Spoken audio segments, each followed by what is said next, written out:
अस्सलाम वालेकुम। आप देख रहे हैं यूएस इलेक्शन ट्रांसमिशन की special edition. Of course 24 news HD आपको हर लम्हा ब लम्हा बताता रहा है किस तरह से वोट स्विंग हुए, किस तरह से स्वे हुए और किस तरह से हमने देखा कि Trump is back in the White house. ये जाहिर है कि एक हार के बाद एक और जीत, और this is going to be second tenure as president. Kamala Harris had everything going for her. Democratic Party पूरी की सपोर्ट उनको हासिल थी। डोर टू डोर कैंपेनिंग उन्होंने की, हर सेलिब्रिटी की इंडोर्समेंट उन्होंने हासिल की, लेकिन फिर भी इलॉन मस्क का पलड़ा भारी रहा, क्योंकि इलॉन मस्क ने ये साबित कर दिया है कि social media is the way to go forward. और सोशल मीडिया पे हम ज़ाहिर देख रहे हैं कि मुबारकबादें भी आ रही हैं। शहबाज शरीफ साहब ने भी मुबारकबाद दी है, बिलावल भुट्टो साहब ने भी मुबारकबाद दी है। ट्रंप जब पावर में आएंगे तो उनको एक यूक्रेन की वॉर है, एक इसराइल जो कि एक बुली बना हुआ है, और लेबनान और हमास में, और ऑफ कोर्स हमास के साथ उनकी जो चल रही है मामलात हिजबुल्लाह के साथ, और गाज़ा की पट्टी में जो मजालिम ढाए गए हैं, ये तमाम तर चीज़ें उन्होंने अपने इश्यूज़ में रेज़ किए थे जब वो कैंपेनिंग कर रहे थे। और ये तमाम चीज़ें उनको अब एड्रेस भी करनी पड़ेंगी। इकॉनमी के हवाले से उनसे बड़ी उम्मीदें वाबस्ता हैं कि इकॉनमी किस तरह से वो रन करेंगे, क्योंकि एक आदमी जो टेबल पे खाना नहीं रख पा रहा, वो बेहतर समझता है कि पाकिस्तान की इकॉनमी कैसे चल रही है, और ऑफ कोर्स कितनी मुश्किलात रही हैं। बाइडन साहब की जो नाकामियाँ हैं वो हैरिस के साथ ज़ाहिर है कि उनके वज़न के साथ दब गई। कमला हैरिस ने बहुत ही अच्छी कैंपेन की, she looked the part, she had everything going for, but of course सिर्फ 224 इलेक्टोरल वोट हासिल कर सकी, और ऑफ कोर्स 270 मैजिक नंबर था। नवीद चौधरी साहब हमारे साथ मौजूद हैं इन द स्टूडियोज। इनसे शुरू करते हैं। नवीद चौधरी साहब, आपको रिजल्ट्स में कुछ ऐसा लगा कि यही होना था? जी, ये तो मुझे अंदाज़ा था कि ट्रंप का पलड़ा भारी है, लेकिन जिस तरीके के साथ ये जो टेंडेंसी सामने आई है, अगर उस पर हम गौर करें तो ऐसे महसूस हो रहा है कि जिन तबकात से ये तोक़ो की जा रही थी कि वो एन ब्लॉक जाएंगे ट्रंप के ख़िलाफ़, वो नहीं गए, उन्हें वहाँ से भी वोट पड़ गए हैं। तो ये एक बड़ी चेंज आई है। इसका मतलब ये है कि उनका जो बयानिया मुआशरे वाले से है, मेन तो उसी पर फोकस कर रहे थे कि अमेरिका के जो अखराजात हैं वो बहुत बढ़ गए हैं, फ़ौजी अखराजात पर्टिकुलरली। तो ये हमने अमेरिका फ़र्स्ट, सबसे पहले हमने मामलात वापस लाने हैं अपने मुल्क की जानब, अपने वसाइल हमने ख़ुद इस्तेमाल करने हैं। तो इस बयानियों को लोगों ने तस्लीम किया, और तस्लीम करने के बाद ये वोट दे दिए उन्होंने, और उसमें जो ब्लैक थे उन्होंने भी दे दिए, जो मुस्लिम थे उन्होंने भी दे दिए। हालांकि हर एक के ख़िलाफ़ उनकी जो हेट स्पीचेज़ हैं वो मौजूद हैं, और कुछ ज़्यादा देर उसमें नहीं हुई, लेकिन ये मामला बहरहाल अब हमें तस्लीम करना पड़ेगा कि उनका बयानिया काम कर गया। आपने एलन मस्क की मिसाल दी है, बड़ी अच्छी मिसाल है। सोशल मीडिया के ज़रिए जो कैंपेन चला करेगी, और जो ट्रेंड सेट हुए हैं, मेन स्ट्रीम मीडिया किसी और तरफ था, उसके भी नतीजे सामने आ गए। मैं इससे आगे बढ़कर बात करूँगा कि जो कॉर्पोरेट सेक्टर है वो ये देखता है कि हमारे मफादात का तहफ़्फ़ुज़ कौन करेगा। ये अब एक ग्लोबली हमें ये चीज़ नज़र आई है। यही चीज़ हमने देखी थी, आज 2 सीटें तो मोदी साहब की कम हुई हैं पिछले इंतखाबात में, लेकिन कॉर्पोरेट सेक्टर जो है वो बहुत देर से उनको सपोर्ट कर रहा है। आपको याद है कि एक दफ़ा पाकिस्तान के साथ उनकी एस्केलेशन हो चली थी, तो एक ख़तरा था कि कोई झड़प किसी बड़े मार्के में ना बदल जाए, तो कॉर्पोरेट सेक्टर ने ऊपर दबाव डाला कि किसी जंग में नहीं आपने जाना, और मामला को इस तरह से लेके जाएं। और ये बात इसलिए भी ज़्यादा अहम है कि जो चीन की सनत है वो बहुत तेज़ी के साथ अमेरिका में पेनिट्रेट कर रही है। मैं सिर्फ एक मिसाल आपको दूंगा कि BYD की जो गाड़ी है उसमें तमाम फैसिलिटीज़ हैं, लग्जरी गाड़ी है, इलेक्ट्रिक गाड़ी, और टेस्ला के मुकाबले में उसकी कीमत कहीं हाफ है, या कम से कम इसमें कि 25% कम तो फ़र्क तो लाजमी है, और वो बड़ी तेज़ी के साथ उसकी प्रोडक्शन भी 3 गुना ज़्यादा है। अब ज़ाहिर है कि एलन मस्क का ये जो मामला है टेस्ला का, उसको भी एक चैलेंज दरपेश है। हवावे का मजाक जो है वो तो खैर आपके लिए में ही होगा, वो तो ट्रंप साहब अपने पहले दौर में भी उड़ाते रहे हैं कि यार इनके जो फ़ोन आते जा रहे हैं वो क्या आ रहे जा रहे हैं, उनकी कीमत बड़ी कम है, फीचर्स उसमें सारे हैं। तो ये कॉर्पोरेट क्लास जो है, कॉर्पोरेट सेक्टर जो है, ये भी एन ब्लॉक उसके पीछे खड़ा है। पाकिस्तान में भी ये मामला हुआ था, अगर मैं मौजूद से हटूँ ना ज़्यादा, जब ये हमें बहुत कोरोना के मद में पैसे मिले, $3 अरब तो स्ट्रेट मिले हमें IMF से, $1 अरब फिर और डोनर इदारों ने दिया, तो वो $4 अरब का कोई हिसाब नहीं था। उसके बारे में मुख्तलिफ बातचीत हुई, बल्कि सुप्रीम के रूबरू तो हमारे जो एक जनरल साहब ने ये भी कह दिया कि पर पेशेंट हमने 25 लाख या 28 लाख रुपए लगाए हैं, कुछ नहीं था लगे यहाँ पे। बाद में पता लगा कि वो सारे के सारे पैसे कारपोरेट सेक्टर को दिए गए कि इंडस्ट्री का पहिया चलाएं, और वो इतने स्ट्रांग थे कि जब कौमी असम्बली में सवाल हुआ तहरीक अदम-ए-एतमाद की कामयाबी के बाद कि हमें बताया जाए वो पैसे कहाँ गए हैं, तो उसका जवाब देने कोई नहीं आया, उसे कौमी मफाद के ख़िलाफ़ करार दिया गया। तो ये एक नया ट्रेंड भी सामने आ गया कि पॉपुलिज्म की सियासत करने वाला बंदा, उस पर केसेस भी हों, उसके साथ नेगेटिविटी भी हो, वो मुख्तलिफ जो कहना चाहिए कि मुल्क के अंदर रहने वाले लोग हैं, इमिग्रेंट्स हैं या दूसरे हैं या ब्लैक, उनके खिलाफ बात भी कर रहा हो, और जराइम भी दोनों तरह के हों उस पर, दीवानी भी और फौजदारी चौधरी भी। साहब, आपको याद होगा जनवरी 6 के जो एक्सट्रीमिस्ट एलिमेंट्स थे जिन्होंने कैपिटल हिल पे हमला किया था, ऑफ कोर्स वो केस भी चला, इन पे भी केसेस चले ट्रम्प साहब पे, और वो ज़ाहिर है बार बार कहते रहे 2020 में भी वो जीत रहे थे और ये फ्रॉडुलेंट किस्म का इलेक्शन था जिसके बाद बाइडन को जिताया गया। तो क्या वो इसी बयानिए को अब जारी रखेंगे या आपको लगता है ही इज़ मूव्ड ऑन? देखिए, अब ये एक चीज़ तो है कि जो अग्रेशन है उसका फ़ायदा हो रहा है, वो जो तहम्मुल की सियासत है, सुलझे लोगों की सियासत है, जैसी कमला हैरिसन की जगह आपके सामने जो की उन्होंने हैरिस ने, उसमें तो आपको कोई वजन नज़र नहीं आया। ये जो अग्रेशन थी और बड़े सख्त जुमले उन्होंने बार बार के, यानी कल रात तक वो ये कहते रहे, ऐसे रिमार्क्स पास करते रहे जिसमें साफ नज़र आ रहा था कि वो तज़हीक कर रहे हैं अपने मुखालफिन की, उसके बावजूद वोटर उनसे जुड़ा रहा। तो ये एक अलमिया तो है, लेकिन ये हमें तस्लीम करना पड़ेगा कि अब अमेरिका जैसे मुल्क के अंदर भी इस तरह की जो सियासत है, जिसे हम कहते हैं कि सोशल मीडिया पर ट्रोलिंग कर लेना, को मनफी रिमार्क्स पास कर देना, बुरे अलकाबात से नवाजना अपने सियासी मुखालफिन को, ये काउंटर प्रोडक्टिव होने की बजाय फ़ायदेमंद साबित हो रहा है। पता नहीं इससे पाकिस्तान को क्या फ़र्क पड़ेगा, क्योंकि या हमने देखा है यंग वोटर्स की तादाद में भी अमेरिका में इजाफा हुआ। बहुत यंग लोगों ने बहुत ही एडमायर किया जो उनकी ट्रम्प साहब की अप फ्रंट बिहेवियर है, जिनको वो अप फ्रंट कहते हैं। हालांकि of course it gets down the discipline wagon, जो बार बार कहा जाता है। His boorishness has always been very admirable for young people in America, and I don't know if that's a good sign or a bad sign, and if he is a great role model. और उसका यहाँ तक कहना कि आपकी बीवियाँ मेरे साथ safe हैं, मतलब आई will protect your wives. I mean, do you trust your wife to be protected by Trump? I mean, it's a simple question. And is he the role model that we're all looking for the superpower to have? जी, बिल्कुल इस तरह के सारे मामला उन्होंने किए। जो जी generation है उसके बारे में तो आप देखें ना, सारा मामला इस तरीके से चला है कि उनके जो साहबजादे थे, और वो जो जितनी भी इनके पॉडकास्ट थे वो उनके साहबजादे उसको सारा अरेंज करते रहे। अब जो मिस्र ने एलन मस्क की मदद की वो अपनी जगह पर मौजूद थी। अमेरिका का शुरू से एक ट्रेंड रहा है बतौर स्टेट कि एक दुश्मन क्रिएट करो और उसके बाद पूरी कौम को उसके पीछे लगा दो। अब जब ट्रम्प साहब आए हैं तो इन्होंने आगे ये किया है कि जिस तरह पाकिस्तान के अंदर एक मामला था कि एक के सिवा बाकी सबको आप विलन करार दे दें, वो कैंपेन जो उन्होंने चलाई कि आपके सारे जो मसाइल हैं उसकी वजह ये है कि आपकी फ़ौज बाहर जाकर लड़ रही है, आपके वसाइल वहाँ खर्च हो रहे हैं, पूरी दुनिया से लोग अमेरिका में आ रहे हैं, यहाँ आके मुलाजमतों पे कब्जे कर रहे हैं, कारोबार पे कब्जे कर रहे हैं, हालांकि वो इन्वेस्ट ही कर रहे हैं ना, या बेहतरीन दिमाग दुनिया के वहाँ गए हुए हैं। अब ये बयानियाँ उनको अपील किया उन लोगों को जो किसी हद तक महरूमियों का शिकार हो रहे थे। फिर जो कारखानों की मद में जो सूरत हाल है, जिस तरह से प्रोडक्शन की सूरत हाल है, जैसे मैंने अर्ज़ किया कि गाड़ियाँ हैं, मोबाइल फ़ोन हैं, बाकी सारी चीज़ें हैं। रवि चौधरी आपको इंटरप्ट करूंगी। अली फुरकान साहब ने हमें ज्वाइन कर लिया, वॉइस ऑफ अमेरिका से वाबस्ता हैं। बहुत शुक्रिया आपका अली फुरकान साहब।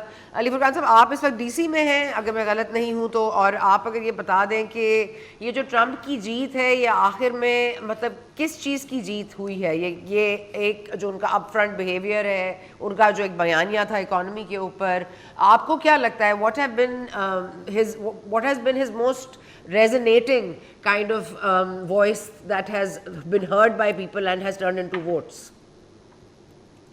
ये बहुत वाज़ेह है कि बहुत ज़्यादा इसमें कोई बहस की ज़रूरत नहीं है कि उनको किस बुनियाद के ऊपर लोगों ने जो वो किया। अगर आप अमरीकी लोगों से मिले। मैं पिछले हफ्ते ही वापस आया हूँ और वहाँ मैंने काफ़ी लोगों से बातचीत की, मुख्तलिफ स्टेट्स में गया, खासतौर पे स्विंग स्टेट्स में, और मुझे बहुत वाज़ेह तौर पे फ़र्क नज़र आया उन स्विंग स्टेट्स में, खासतौर पे जैसे पेंसिल्वेनिया था, ओहायो, इनमें कि एक बहुत बड़ी तादाद जो है वो प्रेसिडेंट ट्रंप की हमायत में लोग जो है वो सामने आ रहे थे और अपने एफिलिएशन बदल रहे थे। मैं ऐसे ख़ानदानों से मिला जो कई दहाइयों से डेमोक्रेट थे, लेकिन अब वो इस दफा पहली दफा वो ट्रंप को वोट जो है वो देने जा रहे थे। और उसमें एक बड़ी फैक्टर जिसका आपने जिक्र किया, नौजवानों का, वो नौजवानों ने अपने खानदानों को कायल किया, अपनी फैमिलीज को, कि आप जो है वो वोट करें ट्रंप के लिए। तो ये इस और उसकी बुनियादी जिस आपने सवाल किया, वजह क्या है? वजह सिर्फ यही है कि अमेरिका के अंदर ये एक एहसास बहुत ज्यादा पाया जाता है और बहुत बड़ा है कि हमारे जो वसाइल हैं वो बाहर ज़्यादा इस्तेमाल हो रहे हैं और हमारी ज़िंदगियों के ऊपर उनके असरात जो हैं वो मुरतब हो रहे हैं। हालिया अरसे में आप देखें तो बहुत ज़्यादा महंगाई हुई, वहाँ जो इंटरेस्ट रेट है वो तारीख की बुलंद तरीन सतह पे चला गया और उसकी वजह से कारोबार करना खासा मुश्किल हो गया। तो ये वो चीज़ें थी। इसके अलावा जो पुराने मसाइल चले आ रहे हैं जो कि रवायती तौर पर रहे हैं, जिसमें हेल्थ केयर का इशू जो कि हमेशा रहा है, गन राइट का इशू जो है वो रहा है, और आपको मालूम है कि वहाँ गन राइट्स का एक बहुत बड़ा इशू है, इसकी वजह से अमेरिका तकसीम है। तो ये वो चीज़ें थी जिनको लेके ट्रंप ने जो है वो लोगों को अपील किया और उसकी टीम जो रिपब्लिकन थे वो कामयाब रहे अपना मैसेज देने में। और इसमें कोई शक नहीं है कि कैंपेन और मैसेजेस में वो बहुत बेहतर रहे, ख़ास तौर पे उन स्टेट्स में जो कि मैटर करते थे, स्विंग स्टेट्स। और इसी बुनियाद पर उन्होंने अपना वाइस प्रेसिडेंट का कैंडिडेट जो है वो पेंसिल्वेनिया से लिया था। इसके बावजूद कि वो उनके शदीद तरीन मुखालिफ रहे हैं रिपब्लिकन पार्टी के अंदर होते हुए, लेकिन ये तमाम चीज़ों ने उनको फायदा दिया। लेकिन आप अगर देखें कि Kamala Harris had so many celebrity endorsements, Oprah Winfrey, Christina Aguilera, Beyonce, Lady Gaga, names that we you know names of like names that we really respect and admire, और of course टेलर स्विफ्ट की पूरी एक cult following है, उन्होंने भी पूरा अपना जो है एतमाद कमला हैरिस में डाल दिया था। तो ये सेलिब्रिटी एंडोर्समेंट्स भी किसी काम ना आई, आपको लगता है? एक तो ये कि ट्रंप ने अपनी जितनी कैंपेन है वो मीडिया से हट के जो है वो रखी है। अच्छा। उनकी मैसेजिंग जो है वो मीडिया की बुनियाद के ऊपर नहीं थी, और जो डेमोक्रेट्स रहे उनकी तवज्जो उन्हीं सेलिब्रिटीज के ऊपर थी और मीडिया के ऊपर थी। तो ये में फर्क नजर आया। तो आप ये कह सकते हैं कि वो जो हिकमत अमली डेमोक्रेट्स की थी वो ज्यादा कारगर नहीं रही है। तो ये तो उस नतीजे की सूरत में आप हम इस फैसले को ऊपर पहुंच सकते हैं। दूसरी चीज ये कि इस वक्त जो मैंने आपसे पहले अर्ज किया कि जो एहसास है अमेरिका के अंदर वो बहुत ज्यादा बढ़ गया है और खदशात और खतरात जो है वो वहाँ महसूस किए जाते हैं। जब डोनाल्ड ट्रंप ये कहते हैं कि आखिरी एयरपोर्ट हमारे मुल्क में कब बना था, तो उसका जवाब जो है वो लोग उनको मालूम होता है कि पिछले 25 साल में कोई हमारे यहाँ कोई हाईवे नहीं बनी। अमेरिका के बड़े शहरों में लोगों का रोजाना 2 से 3 घंटे सड़क के ऊपर गुजरते हैं, और जब डोनाल्ड ट्रंप ये कहते हैं कि कोई हाईवे नहीं बनी, तो ये बात उनको अपील करती है। और जब वो कहते हैं कि हमारा पैसा जो है वो बाहर जाके लग रहा है, हम मेक अमेरिका ग्रेट अगेन इस स्लोगन की जो वो लगाते हैं, तो उन्हें इसके ऊपर जो है पजीराई मिलती है। अच्छा, पजीराई मिलती है, लेकिन अब पजीराई से हम ज़रा अगर पाकिस्तान के मामलात पर आ जाएं, क्योंकि यहाँ पर आपको पता होगा कि पाकिस्तान तहरीक इंसाफ तो समझ रही है कि ट्रंप बाबू आए नहीं तो इमरान खान साहब जेल से निकले नहीं। और आपको याद होगा 2019 का उनका वो शानदार दौरा, ट्रंप साहब से मुलाकात और मेलेनी ट्रंप के साथ उनकी सेल्फीज़, बिकॉज मेलेनी ट्रंप उनकी बड़ी एडमायरर थी, उनकी बड़ी फ़ैन थी, और उनको एक बड़ा सेलिब्रिटी स्टेटस मिला ट्रंप से। उसके बाद उन्होंने UN से खिताब किया, यौम तशक्कुर मनाया गया पाकिस्तान में जब वो वापस तशरीफ़ लाए। आपको लग रहा है कि कोई, क्योंकि अब 60 मेंबर जो है हाउस ऑफ रिप्रेजेंटेटिव्स के वो ख़त लिख चुके हैं जो बाइडन को उस हवाले से कि ह्यूमैनिटेरियन ग्राउंड्स पे बानी PTI के साथ ज़्यादती हो रही है, एंड उसके जवाब में पाकिस्तान की तरफ से 160 पार्लियामेंटेरियंस ने अपना एतमाद ज़ाहिर किया है शहबाज शरीफ साहब पे। लेकिन आपको लग रहा है कि ट्रंप कुछ पाकिस्तान के हालात या इमरान खान साहब की मदद जो कि एक्सपेक्ट की जा रही है वो कहीं आपको नज़र आती है? इस वक्त अगर आप देखें तो जो मौजूदा इंतजामिया है उसके लिए तो आप कह सकते हैं कि मौजूदा इंतजामिया किसी सूरत भी इस वक्त तैयार नहीं है पाकिस्तान के अंदर किसी सियासी तब्दीली को लेके। और ये उनकी पॉलिसी हमें दिखाई देती है वाशिंगटन में, जो पॉलिसी साज हैं जिनके साथ हमारी बातचीत होती रही, हमें उससे ये वाज़ेह तौर पे अब नई इंतजामिया जब आएगी तो देखना होगा। लेकिन किसी सियासी तब्दीली, बड़ी सियासी तब्दीली को जब हमने ये बात मुख्तलिफ रिपब्लिकन रहनुमाओं से करने की कोशिश की और उनसे ये जानने की कोशिश की, तो हमें इसके कोई ज्यादा इशारे जो है हमें दिखाई नहीं दिए, हमें इसकी तरफ कोई हमायत हमें बहुत ज्यादा नजर नहीं आई है। अगर कोई हालात खित्ते के बदलते हैं, कोई बड़ी तब्दीली आती है हमारे खित्ते में, तो उस सूरत में जरूर कुछ तब्दीली का जो है वो तवक्को की जा सकती है। लेकिन मौजूदा हालात में कोई ऐसी सियासी तब्दीली पाकिस्तान से मुतल्लिक अमेरिका और वाशिंगटन में जो पॉलिसी साज है, कोई बड़ी तब्दीली ना सिर्फ सियासी तौर पे बल्कि मजमूई तौर के ऊपर पाकिस्तान के साथ कोई बड़ी तब्दीली का वहां पे कोई सोच नहीं पाई जाती। एक सोच जरूर पाई जाती है, और वो सोच ये है कि हमें पाकिस्तान को एंगेज रखना चाहिए और इतना ज्यादा हमें पाकिस्तान को दूर नहीं करना चाहिए कि पाकिस्तान जो है वो दूसरी तरफ चला जाए। ये सोच जरूर पाई जाती है। ठीक है, और ट्रम्प ने ये भी जाहिर है, अगर Trump stands for everything against जो जो बाइडन ने किया है, तो जो बाइडन के ही टेन्योर में इमरान खान साहब का पलटा जाहिर है पलट दिया गया था, और इसमें भी क्या वाकई अमेरिका का हाथ था, आज तक हम नहीं जान सके, लेकिन खान साहब कहते हैं ज़रूर था।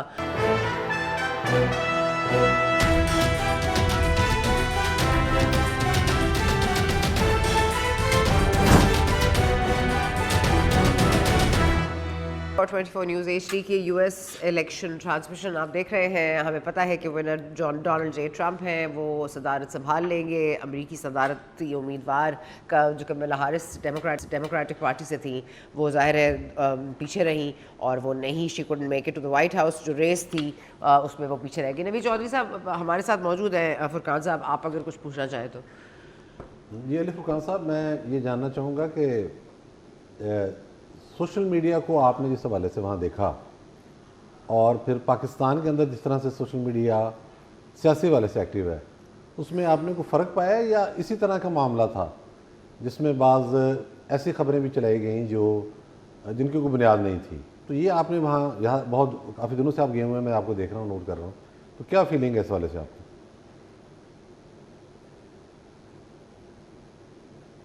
मासलत और कुछ जो है कुछ पहलुओं में शायद कम पाई जाती है, बहुत ज्यादा नहीं है। एक तो ये कि सोशल मीडिया के, अगर आप एलन मस्क का जो हालिया ट्वीट है वो देखें, उससे ये पता चलता है कि पिछले हालिया जो हफ्ता है, इसमें सबसे ज्यादा सोशल मीडिया इस्तेमाल हुआ है, और वो इस कदर ज्यादा इस्तेमाल हुआ है कि जो रवायती मीडिया है उसको बहुत पीछे जो है वो दिखाता है। उसकी रीच जो है, लोगों तक जो पहुंच है, वो रवायती मीडिया से बहुत ज्यादा होती है। सिर्फ ट्विटर के अगर आप ट्रेंड्स जो एलन मस्क ने शेयर किए हैं उन्हीं को अंदाजा लगाएं, तो उससे बआसानी ये अंदाजा हो जाता है। वहां पे यकीनी तौर पे सोशल मीडिया को बहुत अहम टूल के तौर पे जो है वो इस्तेमाल किया है पैगाम रसानी के लिए, और रवायती तरीका वहां भी जो कैंपेन का था उस से हट के कुछ नई चीजें जो है वो की जाती रही, और उसमें सोशल मीडिया एक खास जो है वो बड़ा जरिया था।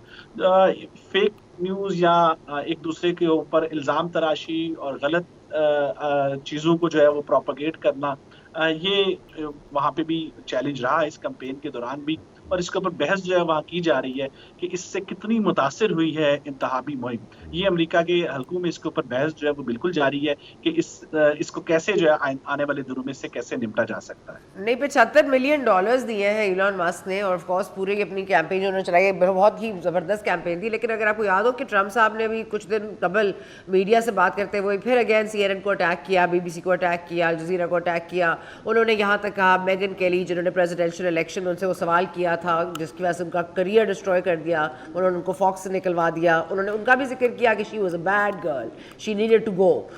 सो उनकी नज़र में जर्नलिस्ट शायद वही है जो उनकी मतलब उनके साथ मतलब उन्हीं की बात से एग्री करें। तो आपको लग रहा है ऑब्जेक्टिव जर्नलिज्म कहीं ख़त्म हो जाएगा ट्रम्प साहब के वक्त पे?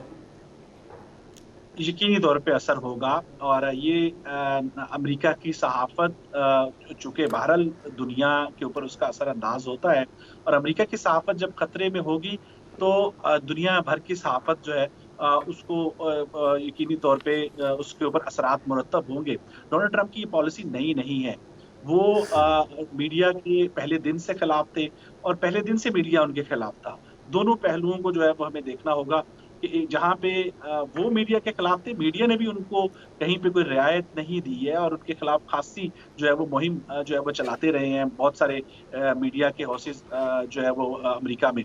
और यही वजह है कि ये एक अरसे से अब चूंकि ये वो एक टकराव या एक जो है वो इख्तलाफ इतना बढ़ गया है कि अब इस के अंदर जो है वो शायद मुश्किल होगा कि डोनाल्ड ट्रंप के लिए या मीडिया के लिए भी कि वो किसी एक ऐसे वर्किंग रिलेशन में आ सके। मेरा ख्याल है कि वो मुश्किल होगा और मीडिया के लिए भी मुश्किलात होंगी और डोनाल्ड ट्रंप के लिए भी मुश्किलात होंगी, क्योंकि इस वक्त जो जिसका नवीद चौधरी साहब ने कुछ जिक्र किया अपने बातचीत में कि अमेरिका की सियासत पोलराइज हो चुकी है जी। और अभी इस इलेक्शन के बाद कोई स्टेबल हुकूमत शायद मुमकिन नहीं होगी, जिस तरह के माजी में जितनी स्टेबल हुकूमतें वहां पे होती थी, जितने इख्तियारात जो है जितने आसानी से वो फैसले कर लेते थे।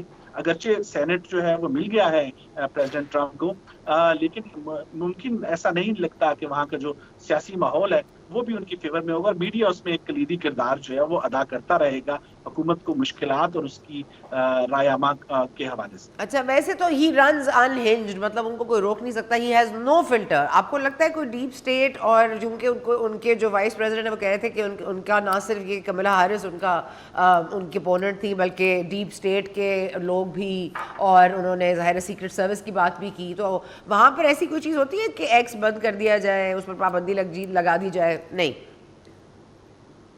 देखिए इलेक्शन में चीजें तो यकीनन होती रही हैं वहां पे।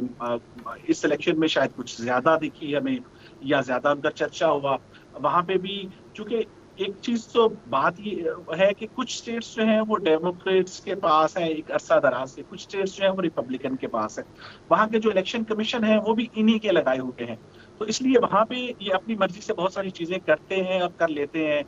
और उसकी बुनियाद के ऊपर जो है वो एक दूसरे के ऊपर इल्जामात जो है वो लगते रहे, क्योंकि इन्होंने अपने अपने कवानीन और कवायद इस किस्म के बनाए हुए हैं जो कि इनको फेवर करते हैं, दोनों जमातों की लेके जो पॉलिसी है उसको लेके। तो इस वजह से ये इल्जामात तो जो है वो लगते रहे हैं। इस इलेक्शन में कुछ ज्यादा जो है वो शायद हुए क्योंकि इकदामात इस अंदाज से हुए जिसमें कुछ स्टेट के जो इंस्टीट्यूशंस हैं वो भी मुलव्वस थे। मिसाल के तौर पर डिपार्टमेंट ऑफ जस्टिस की जानिब से जब आप देखते हैं कि बहुत सारे केसेस मुकदमात डोनाल्ड ट्रंप पे किए जाते हैं और वो भी उस वक्त में किए जाते हैं जबकि इंतखाबी मुहिम बहुत करीब आ चुकी होती है। 4 साल पहले के मुकदमात जो है वो अगर आप 4 साल के बाद करेंगे तो सवालात यकीनन होंगे और इस चीज को लेके डोनाल्ड ट्रंप ने जो है वो अपने हलकों में और काफी ज्यादा इसका चर्चा किया और हमायत लेने की कोशिश की, जो कि यकीनी तौर पर उसमें वो कामयाब हुए हैं कि वो बताने में कि उनको रोकने की कोशिश हो रही है, उनके खिलाफ जो मुकदमात हैं वो उनकी नीयत ठीक नहीं है या वो दुरुस्त नहीं है।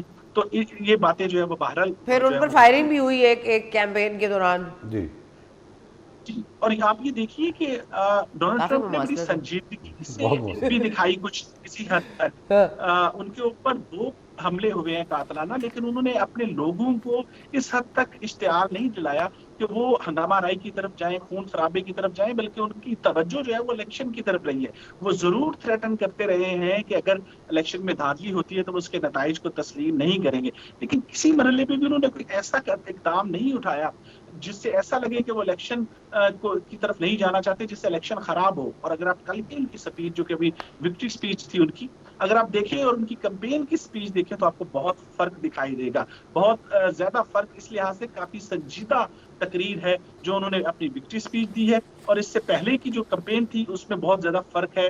तो उनकी इस दफा जो टीम है वो भी काफी मुख्तलिफ है और उनके सामने नए चैलेंजेस जो हैं वो भी हैं। तो उनकी नई टीम और नए तजर्बे के साथ आप ये तवक्को कुछ रख सकते हैं कि शायद वो कुछ थोड़े बदले हुए अपने पुराने ही मैनिफेस्टो के साथ आएंगे, लेकिन कुछ तरीकाकार शायद कुछ मुख्तलिफ हो। बदले बदले सरकार नजर आते हैं, ऐसा हो सकता है नवीद चौधरी साहब ट्रम्प साहब बदल जाए?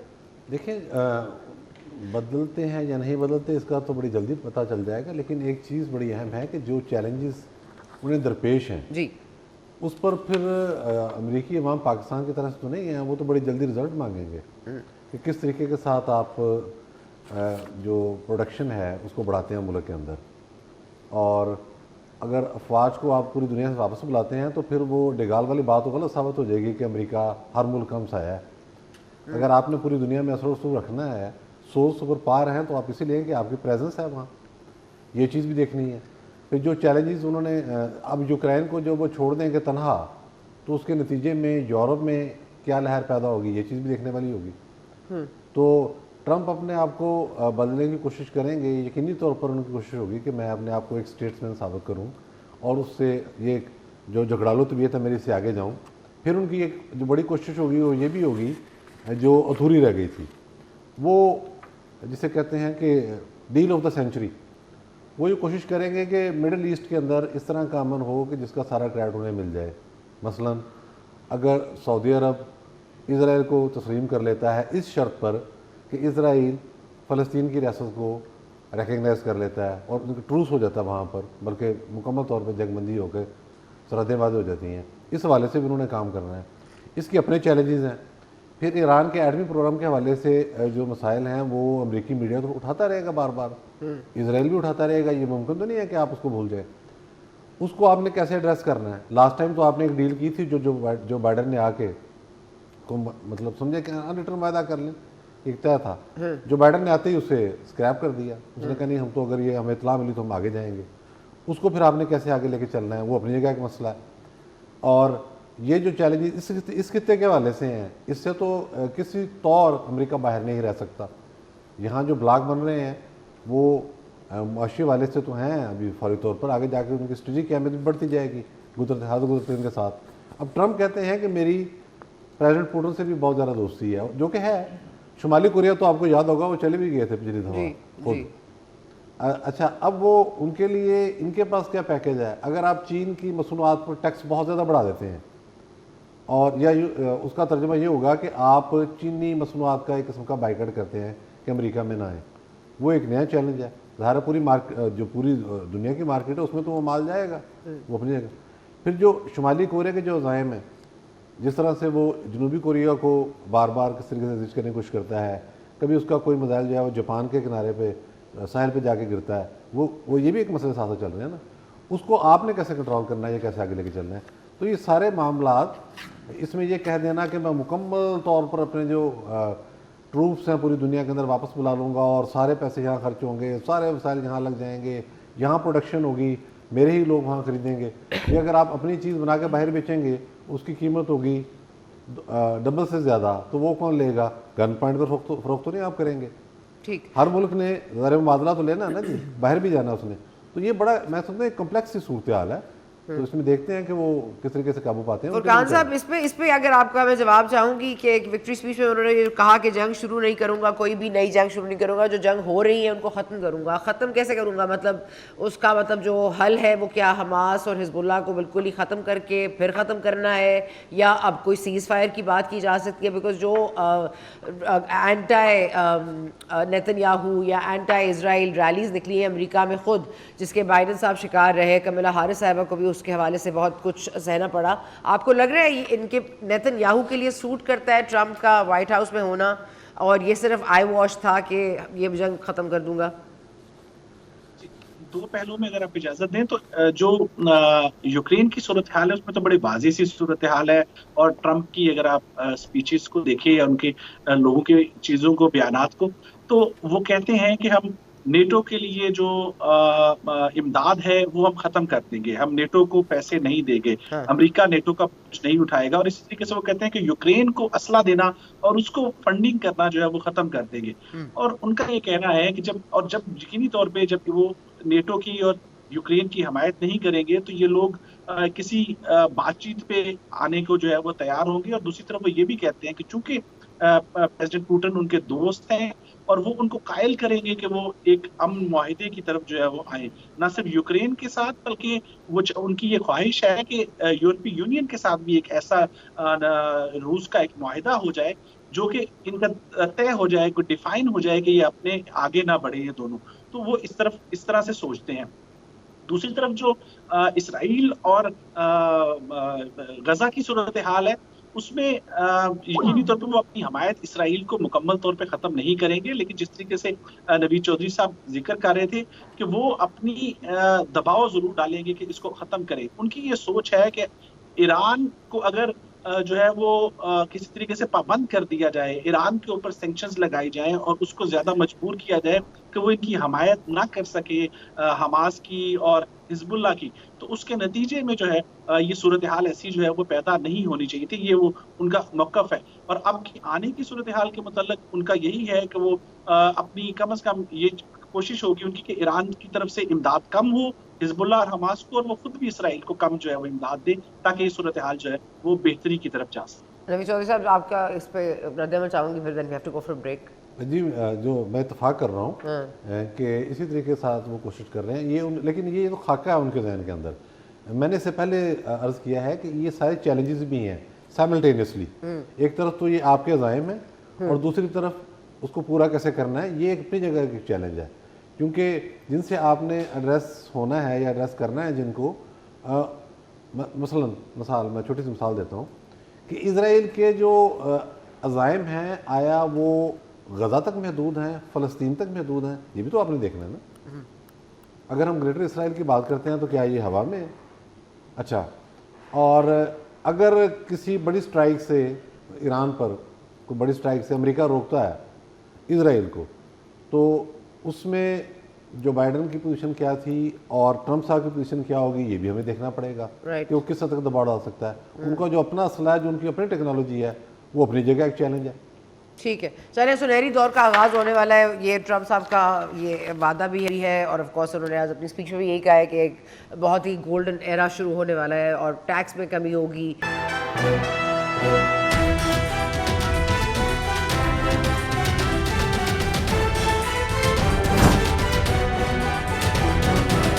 जी, we're still discussing Donald Trump's victory and of course the race to the White House, और of course सुपर पावर है अमेरिका, किस तरह से उसके जो असरात हैं बाकी ममालिक पड़ेंगे। इंडिया का जिक्र उन्होंने, ट्रंप साहब ने अपनी कई स्पीचेस में किया, पाकिस्तान का जिक्र बहरहाल नहीं किया, लेकिन पाकिस्तान में उनका जिक्र बहुत होता है और पीटीआई के हवाले से भी बहुत होता है, क्योंकि 2019 का दौरा सबको याद है, जिसके बाद यौम तशक्कुर मनाया गया था पाकिस्तान में, क्योंकि ट्रंप ने बहुत अच्छी मेहमान नवाजी भी की, बहुत मेलनी साहिबा ने उनके साथ सेल्फीज़ खिंचवाई, she was quite a fan. So एक तरह से उनके जो दामाद हैं, he is friends with Zulfi Bukhari, तो ये एक इम्प्रेशन दिया जा रहा था कि जैसे ट्रंप अगर पावर में आए तो बानी पीटीआई के लिए कोई रिलीफ निकल सकता है। इस पर भी बात करेंगे। हमारे साथ मौजूद है सेनेटर हुमायूं मोहम्मद साहब, हमारे साथ स्टूडियो में मौजूद है रवि चौधरी साहब, और अली फुरकान साहब हमारे साथ मौजूद हैं एंड VOA से वाबस्ता हैं।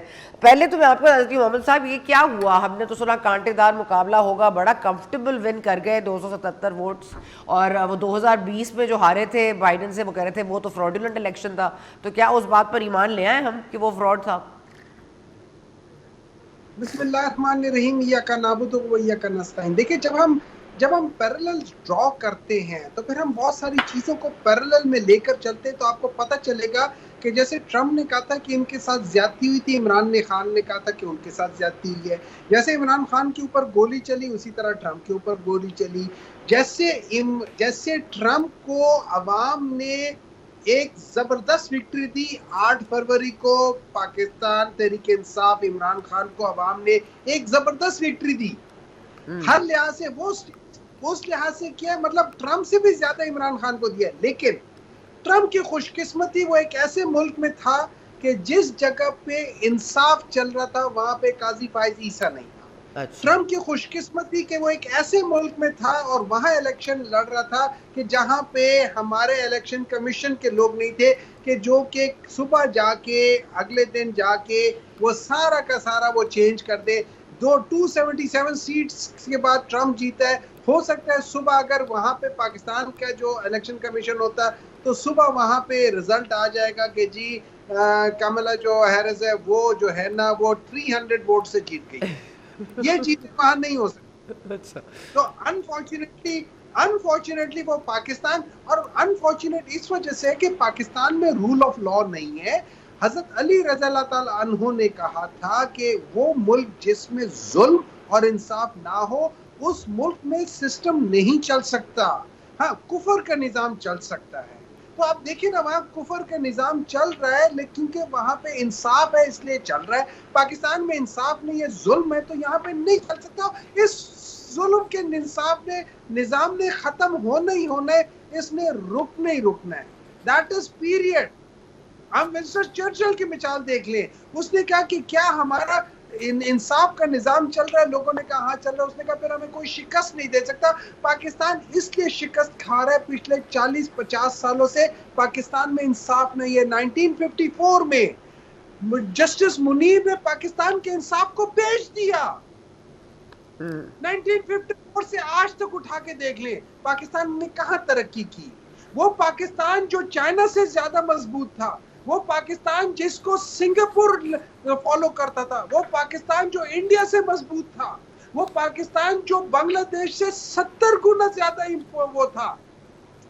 बांग्लादेश आज पाकिस्तान से 40 गुना ज्यादा मालदार है। ये क्यों पाकिस्तान की हालत है? क्यों पाकिस्तान में जस्टिस मुनीर, जस्टिस कायस फायजी ईसा जैसे लोग हैं जिन्होंने पाकिस्तान के इंसाफ के निजाम को अपने लिए बेच दिया, जिन्होंने इस मुल्क के अंदर निजाम को, इंसाफ को खत्म किया। ये पाकिस्तान का अलमिया है। आज इस जगह पे आप इंसाफ को ले आओ। आप देखो पाकिस्तान सबसे बेहतर है जब इंसाफ नहीं होता तो वो लोग जो जिस सीट के अहल नहीं होते वो वहां बैठ जाते हैं, और चूंकि उनके इंटेलेक्चुअल कैपेसिटी नहीं होती सही डिसीजन लेने के, वो गलत डिसीजन अच्छा, इंसाफ की बात तो ठीक है मोहम्मद साहब, लेकिन वो इलॉन मस्क का मस्का भी तो है ना, 75 मिलियन डॉलर्स का, वो भी काम आया। उनकी एक पूरी मुनज़्ज़म किस्म की कैंपेन रही जो एक्स पे, जो कि बहुत कारआमद साबित हुई ट्रम्प साहब के लिए। तो हमारे यहाँ तो VPN के थ्रू एक्सेस है एक्स तक। आपको लग रहा है कि अगर नहीं ये एक्स बंद होता तो क्या मामला हमारे यहाँ मुख्तलिफ होते? देखिए सना जी, इससे ज्यादा आप ये सोचे कि शर्म का मकाम क्या है कि पाकिस्तान एज अ गवर्नमेंट उसने एक्स को बैन किया हुआ है, और पाकिस्तान का प्राइम मिनिस्टर, पाकिस्तान के चीफ मिनिस्टर उस एक्स को इस्तेमाल कर रहे हैं। सवाल मेरा उठता है कि क्या पाकिस्तान का प्राइम मिनिस्टर इल्लीगल काम कर रहा है? जिस चीज को बैन कर रहा है उसी के अंदर खुद जा रहा है, तो इसका मतलब ये है ये इल्लीगल चीज को लीगलाइज कर रहा है। और आज मुबारकबादें भी ट्विटर पे दी गई हैं, ट्रम्प साहब को शहबाज ने भी दी, बिलावल ने भी दी। देखे ना, वो तो इनके तो बड़ों ने मुबारकबाद देनी थी। अच्छा। इनको तो पसूड़ी पड़ी हुई है कि ये लोग वो जो चीजें इन्होंने लिखी थी, जो कही थी, वो डिलीट कर रहे हैं। डर तो इनको इतना लगा हुआ है। लेकिन आपका एक और जो मसला है, जो PTI का मसला है और जो इससे ममासलत रखता है, वो है, आपको पता है कि जिस तरह नैन्सी पेलोसी वाला मामला, कैपिटल हिल वाला मामला, फिर यहाँ का 9 मई, उसके अंदर बहुत पैरेलल्स ड्रॉ किए जाते हैं कि वहाँ इंसाफ हुआ, यहाँ इंसाफ नहीं हुआ। अगर हम इंसाफ के तकाज़े की बात करें तो फिर हम बरतानिया का भी एग्जाम्पल दिया जाता है कि किस तरह से वहाँ पर फसादात हुए, तो उस तरह से जिस तरह से इंसाफ हुआ, एक दिन में इंसाफ हुआ। तो ये भी तो एक पॉइंट है। आप बिल्कुल सही कहती है।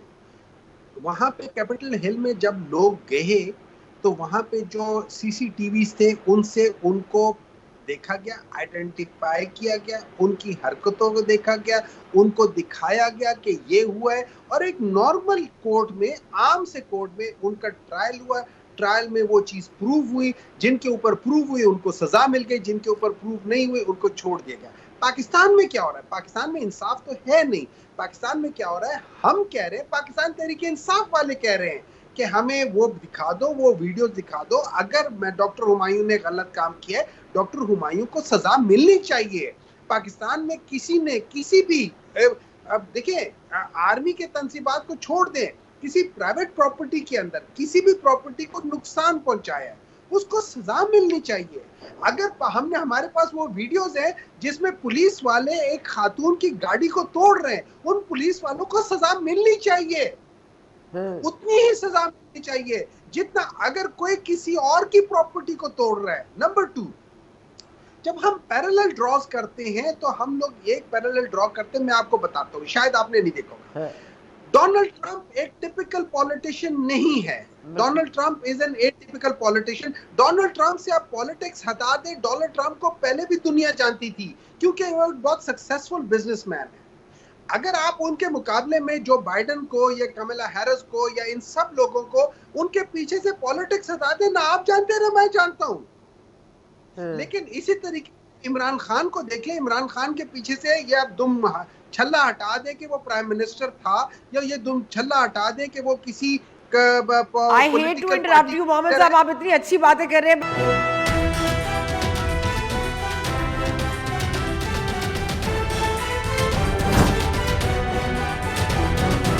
हम हम फिर यूएस प्रेसिडेंशियल इलेक्शंस पे बात कर रहे हैं, जिसकी रेस में सदर ट्रंप जो हैं वो जीत गए हैं। 277 इलेक्टोरल वोट्स उन्होंने हासिल कर लिए हैं। हुमायूं मोहम्मद हमारे साथ हैं पीटीआई से, शैला रज़ा साहब ने हमें ज्वाइन किया, पाकिस्तान पीपल्स पार्टी के एमएनए हैं, और हमारे साथ नवीद चौधरी साहब भी हैं।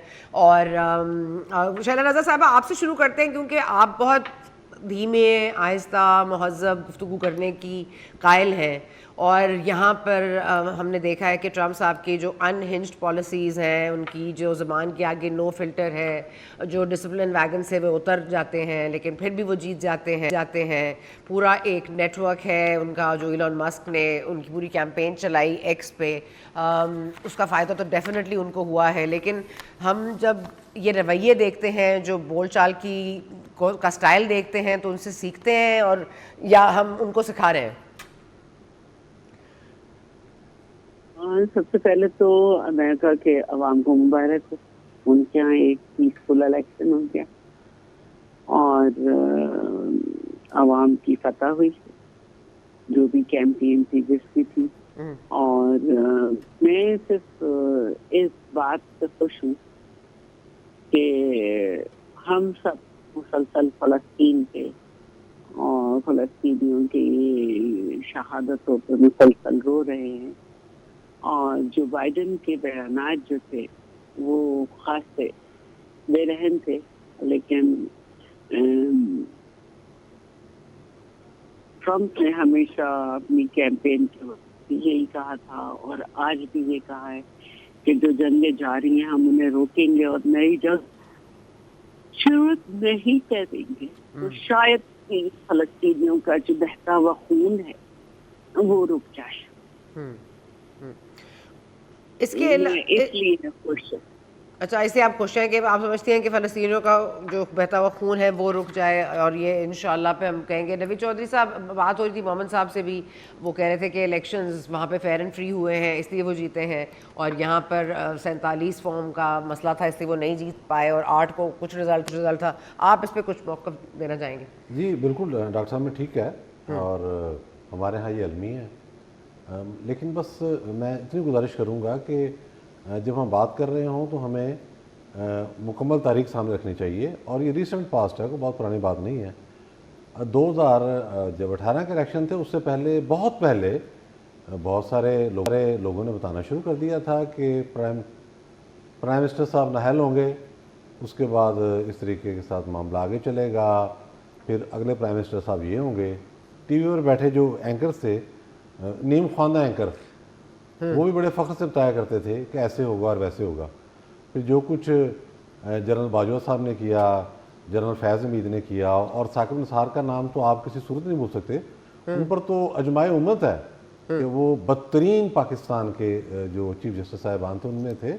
उनकी तो ज़ुबान जो है उससे ही वो ट्रम्प जैसी थी। मुझे तो कभी कभी गंडापुर साहब से भी मिलते जुलते लगते हैं। जी मोहम्मद साहब, आप कंटिन्यू करना चाहेंगे? आपको फिर जवाब देंगे नवीद चौधरी। ये सारा मामला इस तरीके के साथ चलता रहा है तो ये अलमिया।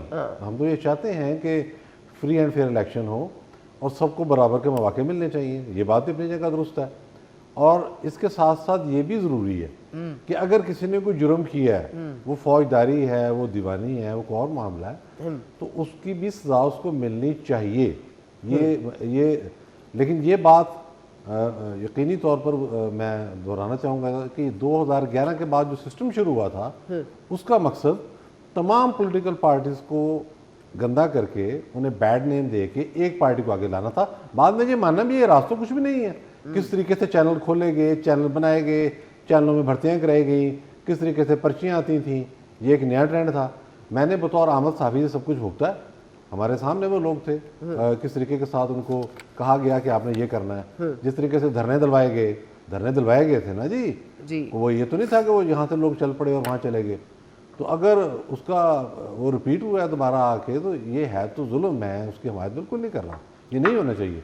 ठीक है, इसके लिए क्या है, इसके लिए तो फिर सारे बैठेंगे तो बात होगी ना। सर, वो आईनी अदालत इसमें शायद कुछ, आईनी अदालत एक अच्छा स्टेप है, आईनी अदालत एक अच्छा स्टेप है, बिल्कुल इंडीड। क्योंकि देखो मुकदमात का बोझ देखें ना आप कितना है, और करप्शन कितनी है अदालतों में। ठीक, यानी कि पाकिस्तान की जो अदालतें हैं वो सिविल कोर्ट से लेकर ऊपर तक क्या क्या मामला।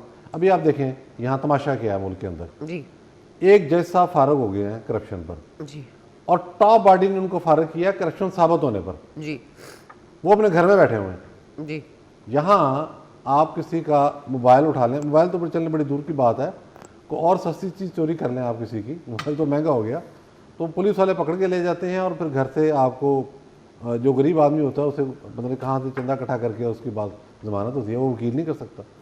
यहाँ सब कुछ साबित है, जैसा घर में बैठे हुए सुकून से, शायद हमें देख रहे हैं उस वक्त। तो ये सारे मामला, एक चीफ जस्टिस साहब का बेटा जो है वो टिकटों के मामले पर रिश्वत मांग रहा है, आज तो प्राइवेट मैटर है, लेकिन देखेंगे एक चीज़ पकड़ी गई, सारा सामने आ गया, उसको बचाने के लिए इस्लामाबाद हाई कोर्ट के जज साहब सामने, फिर जैसे जैसे रेफरेंस आ रहे हैं और वो पड़े हुए हैं पेंडिंग, वो हमें समझ में नहीं आ रही, कोई डिग्री का मामला आ रहा है, कोई कब्जा ग्रुपों का मामला आ रहा है, तो ये सारी चीज़ें बड़ी पेचीदा हैं।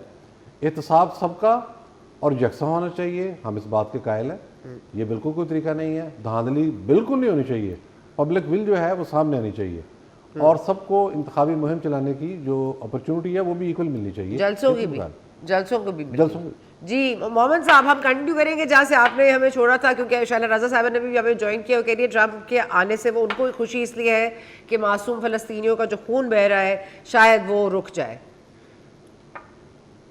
देखिए, इसमें कोई शक नहीं है कि ट्रंप को मुसलमानों ने वहाँ पे वोट दिया है और वो मैटर करता है। ट्रंप ने वहाँ पे मुसलमानों को ख़ास तौर पे उनसे कहा है और ये वादा किया है, तो आई एम श्योर कि ये दो जगह, एक यूक्रेन और एक ये जो फ़लस्तीन है, ये दो वॉर ख़त्म होगी। ट्रंप ने अपने, ये याद रखे, पहली बार एक प्रेसिडेंशियल कैंडिडेट ने अपने कैंपेन में किसी एक इंडिविजुअल का नाम लिया है और उसकी पॉपुलैरिटी या उसकी फॉलोइंग की बेसिस पे, अब ये नहीं पता कि वो वाकई उनको अपना दोस्त समझते हुए कह रहे थे या वो उनकी पॉपुलैरिटी का फ़ायदा उठाते हुए इलेक्शन कैंपेन कर रहे थे, लेकिन इमरान खान वाहिद पॉलिटिशियन है जिसका नाम उन्होंने लिया है उसकी। अच्छा, इसके बाद अभी अपनी जगह पे प्लस है माइनस है, वो बाद में पता चलेगा। मैं बिल्कुल एग्री करता हूँ नवीद साहब से कि देखिए, पाकिस्तान के अंदर जब हम जाते हैं और जब हम ट्रेस करते हैं तो यहाँ के जो सिस्टम है, जो इलेक्टोरल सिस्टम है और खास तौर पे जो जुडिशियल सिस्टम है, ये पूरे सिस्टम के अंदर प्रॉब्लम है। जब हम इसको कहते हैं कि भाई हमने सुप्रीम कोर्ट के जजेस की तादाद बढ़ानी है, तो सबसे पहले सवाल ये उठता है मैं बिलावल भुट्टो के उस स्टैटिस्टिक्स को बिल्कुल नहीं खातिर में लाऊंगा, क्योंकि वो बिल्कुल गलत स्टैटिस्टिक्स है। जो उन्होंने कहा था कि 10% केसेस इसके अंदर आईनी है, वो 10% नहीं है, वो 0.2% है। अच्छा, अब जब हम इसके बात करते हैं तो फिर आप बताएं, आपने कैसे ये अंदाजा लगाया है कि ये जजेस की तादाद बढ़ने से ये ठीक हो जाएगा? मेरे लिहाज से जजेस की तादाद प्रॉब्लम नहीं है, प्रॉब्लम जो है वो जुडिशियल सिस्टम के अंदर है कि जिसके अंदर एक केस को हम कितनी दफा उसको क्या कह सकते हैं, उसको डिले करते जाते हैं, उसमें स्टे ऑर्डर होता जाता है, उसमें ये सिस्टम ठीक होना चाहिए। अगर हम देखते हैं या प्रोसिक्यूशन या डिफेंस की तरफ से जो लॉयर है वो कितनी दफा वो कहते हैं कि यार इसको आगे फिर अगली डेट दे दो, कभी एक लॉयर नहीं है कभी दूसरा, और इस तरीके से सालों गुजर जाते हैं। हम उस सिस्टम को बदलना है जजेस की इंक्रीज करने के लिए। फिर आप दुनिया में देखेंगे कि भाई दुनिया के क्या तरीके हैं, आप एविडेंस बेस्ड डिसीजंस देखेंगे, उसमें आप देखेंगे कि अगर केस लोड को देख रहे हैं तो केस लोड का मतलब क्या है। और अनफॉर्चुनेटली हमारे जो लॉ मिनिस्टर थे, जब मैंने इसका जिक्र किया सेनेट में, तो उनको भी शायद इस बात का इल्म नहीं था, शायद इल्म हो, मैं नहीं समझा उस वक्त, लेकिन इनको नहीं पता कि केस लोड का मतलब क्या है। केस लोड का मतलब ये है कि अगर एक क्रिमिनल केस है उसको आप 1 पॉइंट देते हैं, अगर एक सिविल केस है तो उसको आप 0.75 देते हैं, और अगर आप सिविल कमर्शियल है जिसको हम दीवानी मुकदमा कहते हैं उसको हम 1.65 या 1.7 पॉइंट्स देते हैं। अब सोचे 4 कोर्ट्स हैं, चारों कोर्ट्स में 100 केसेस हैं, लेकिन डिस्ट्रीब्यूशन फर्क है। जिसमें सिविल कमर्शियल या दीवानी मुकदमे ज्यादा है वहां पे केस लोड बहुत बढ़ जाएगा, जहां पे खाली सिविल है वहां पे केस लोड बहुत कम हो जाएगा। तो आप उस लिहाज से डिस्ट्रीब्यूशन ऑफ केसेस के बेसिस पे करते हैं, ना कि आप नंबर बढ़ाएं तो पहले आप अपने डेटा को करें, उसके बाद वो तो अब बढ़ गए हैं ना, वो तो अब बढ़ गए। मैं शहरा रज़ा साहबा का एक मैं रिस्पॉन्स ले लूं, उसके बाद कमरुल इस्लाम साहब ने भी ज्वाइन किया, उनको भी लेते हैं। जी शहरा साहबा। देखिए, मेरी तो समझ में ये नहीं आता कि जब ये पीटीआई के लोग इलेक्शन पर बात करते हैं तो ये कैसे भूल जाते हैं कि 2018 के इलेक्शन में आरटीएस फेल हुआ, फिर वो कैसे भूल जाते हैं जनरल ज़हीरुल इस्लाम का बयान कि हाँ इन्हें थर्ड ऑप्शन के तौर पर लाया गया। तो ये बाकी रही कि उन्होंने उनका नाम लिया, तो जाहिर है कि जब इनसे ये महकर आए थे इमरान खान, तो उन्होंने कहा था कि मैंने एक और वर्ल्ड कप जीत लिया, और उनको सॉलिस बनाकर आए थे कि वो कश्मीर का और भारत का जो है मामला हल कर देंगे। तो जब आप इस तरह की चीजें किसी को करके अवतार बना देंगे तो आपका नाम ले लेगा, ले लेने से क्या फर्क पड़ता है। लेकिन आपको तो ये रखना चाहिए कि अब आप जो कुछ कर रहे हैं उसमें आपका एब्सोल्युटली नॉट किधर खड़ा है, और उसमें आपका जो है वो क्या हम गुलाम हैं वो तो कहीं आड़े नहीं आ जाएगा। तो ये कोई ऐसी बातें नहीं है। अब दूसरी बात जो अब जजेस की है, तो पहले जो पहले जजेस की तादाद थी, क्या वो पार्लियामेंट ने नहीं तय की थी? पार्लियामेंट ही है। पाकिस्तान की आबादी इतनी बढ़ गई है, पाकिस्तान में जो केसेस की पेंडेंसी है वो इतनी ज्यादा है, पाकिस्तान में जो भी है उसमें जजेस की तादाद को बढ़ना ही था। तो मेरी समझ में नहीं आता कि पार्लियामेंट के काम को इतना इन्होंने मुश्किल क्यों बना रहे हैं कि पार्लियामेंट ये ना करे, पार्लियामेंट वो ना करे। और जिस तरह से जो सियासत हो रही है उसमें मैं भी इनसे पूछना चाहती हूँ कि पार्टी फंडिंग केस में कितने हिस्से लिए गए, कितनी दफा जो है उसको जो है वो मसाइल आए उसमें, फिर इसी तरह 190 मिलियन पाउंड के केस में कितनी दफा, फिर इमरान खान की जो सीट थी अयाज उसमें जब बार बार गिनती हुई तो उसके बाद उन्होंने कहा अब बस अब इसको कुछ न किया जाए। तो ये सारी बातें मुझे समझ में नहीं आता कि मैं समझती हूँ कि मोहम्मद साहब को किसी जगह वाकई बिठा के उनसे सारे मशवरे लेने चाहिए, वो सुधर जाएगा। लेकिन ये सारी बातें अपने आप से बता सकते। चले हम थोड़ा सा पॉइंट से हट रहे हैं, हम अमरीकी इंतखाबात पे जरा थोड़ा सा ज़्यादा फोकस कर लेते हैं, क्योंकि पाकिस्तान पर उसके क्या असरात होंगे। कमरुल इस्लाम साहब बहुत शुक्रिया आपने ज्वाइन किया।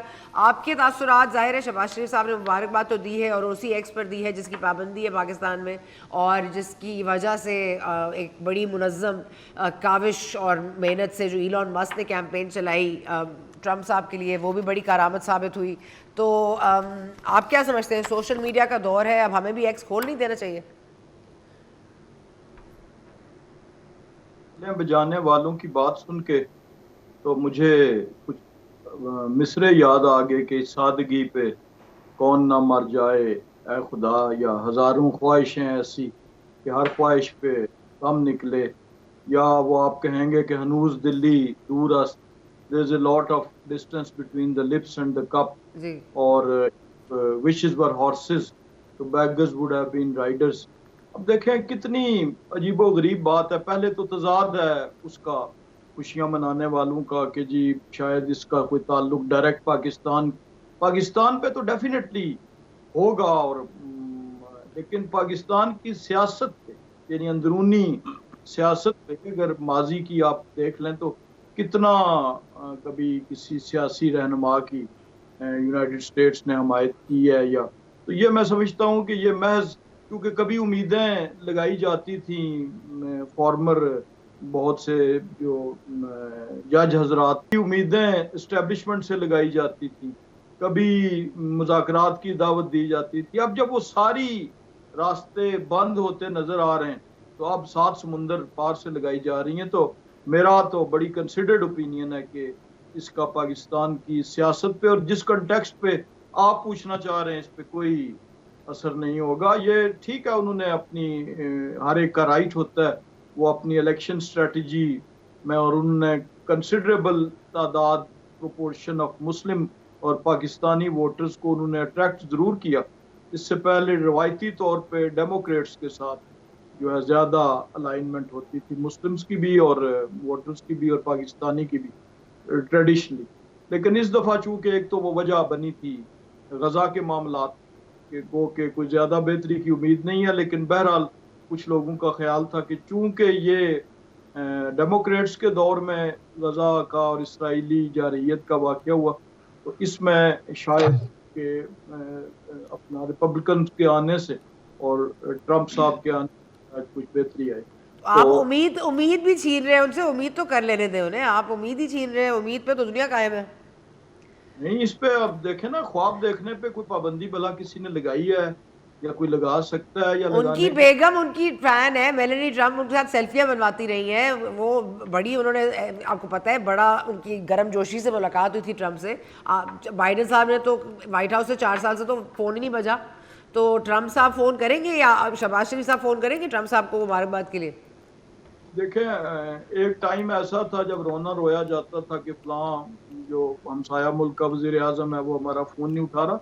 और जहाँ तक सेल्फियों का सवाल है, हमने देखा कि अयूब खान साहब के साथ जो है वो खातून अव्वल को उस वक्त की अमरीकी खातून अव्वल की बहुत सी इस किस्म की चीज़ें देखी। इवन गालबन, अगर if I am not wrong, के स्पोर्ट्स में और स्विमिंग में और दीगर, और उस ज़माने में हमारे तो वो पैदाइश से पहले के वाक़यात हैं, लेकिन जो हिस्ट्री में पढ़ा, लेकिन जब प्रेसिडेंट अयूब पे वो मुश्किल वक्त आया तो उस वक्त तो वो बेगम साहबा या खातून अव्वल नहीं थी। इसलिए इन चीज़ों पे जो है वो चूँकि एक सेलिब्रिटी स्पोर्ट्स के भी थे, तो शायद इस वजह से उन्होंने तस्वीरें बनवाई हों, और ये कोई ऐसी बात नहीं है अचंभे की। अच्छा, लेकिन बहरहाल आप समझते हैं अगर ट्रम्प साहब कहेंगे कि प्लीज़ आपके जिस तरह वो 60 हाउस ऑफ रिप्रेजेंटेटिव से खत मिला है कांग्रेसमैन या कांग्रेस वुमेन से, और उसके जवाब में 160 लोगों ने शहबाज शरीफ साहब को खत लिखा है, क्या उस खत किताबत का सिलसिला ख़त्म हो जाएगा? क्या आपको लगता है वो ह्यूमैनिटेरियन ग्राउंड्स पे ट्रम्प साहब की हुकूमत कुछ नहीं कहेगी बानी PTI के हवाले से? देखिए, उसमें भी प्रीडोमिनेंटली डेमोक्रेट्स थे। अच्छा, जो खतूत भी थे, वो जमातों के भी थे, लेकिन ज़्यादा डेमोक्रेट्स थे, और उन्होंने भी इसी वोट बैंक को कैश करने के लिए, वो भी एक इलेक्शन स्ट्रेटजी थी। और यहाँ पे जब पार्लियामेंट के जिन लोगों ने खत लिखे, उनकी अक्सरियत भी ज़ाहिर है हुकूमती पार्टी की थी। तो मैं तो ये भी कहता हूँ कि अगर वो ये भी उम्मीद लगा लें कि प्रेसिडेंट नौ मुंतखब जो है वो हल्फ उठाने से इनकार कर देंगे कि जब तक रिहाई नहीं हो जाती या कोई खसूसी इदारे के जरिए जो है ये हल्फ बर्दारी की तकरीब में शिरकत नहीं करते उनके ममदू। लेकिन ये सारी चलिए, ऑन दैट लाइट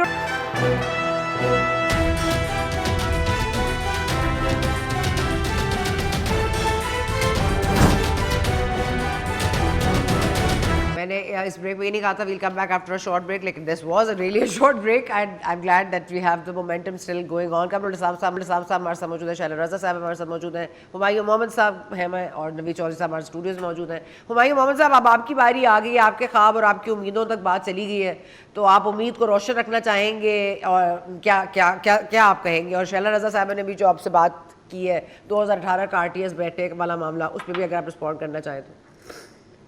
देखिए, इस तरह है, मैं आपको एक बात बताता हूँ। पाकिस्तान तहरीक इंसाफ 2010 तक इसको कोई खाते में नहीं लाता था। सब कहते थे ये टांगा पार्टी है, और टांगा पार्टी इस लिहाज से कि उस ज़माने में हमें पता था कि हमारे पास कोई ज़्यादा लोग हमारी तरफ अट्रैक्ट नहीं हो रहे थे। अच्छा, इस दौरान में ये याद रखिए कि पिछले उसके तकरीबन 2007-8 से मुसलसल इमरान खान लगे हुए थे, कभी इधर कभी उधर कोशिश करते जा रहे थे। फिर आया 2011 में हम लोगों ने जो जलसे शुरू करने शुरू किए, इस वक्त हमारे पास कोई नहीं था, लेकिन हमने जो KP में करने शुरू किए तो हमने देखना शुरू कर दिया कि लोग आना शुरू हो गए, लोगों को अट्रैक्शन मिल रही थी। फिर हमें जो लाहौर का जलसा था, दैट वाज द प्राइम, उसने वो सारे बैरियर्स तोड़ दिए। उसने कह दिया कि परवाज है काम तेरा, तेरे आगे आसमां और भी है। तो वो हम लोगों ने उस जगह पे किया। अब उसके बाद से इसमें कोई शक नहीं, Pakistan Tehreek Insaf came out to be the only third viable option. ठीक है, तो उसके बाद अगर ये कह दे कि ये थर्ड ऑप्शन है, बिल्कुल थर्ड ऑप्शन है, हम एक्चुअली फर्स्ट ऑप्शन बन गए। सब लोग हमारे पास आने शुरू किए, और यही सारा पहले का सिस्टम यही होता था कि ये सारे जो नहीं होते फसली बटेरे, ये इधर से उधर उधर से उधर हर जगह जाते थे। वही सब कुछ हुआ, हमारे साथ भी वही हुआ, लेकिन हम लोगों में और बाकी में फर्क था।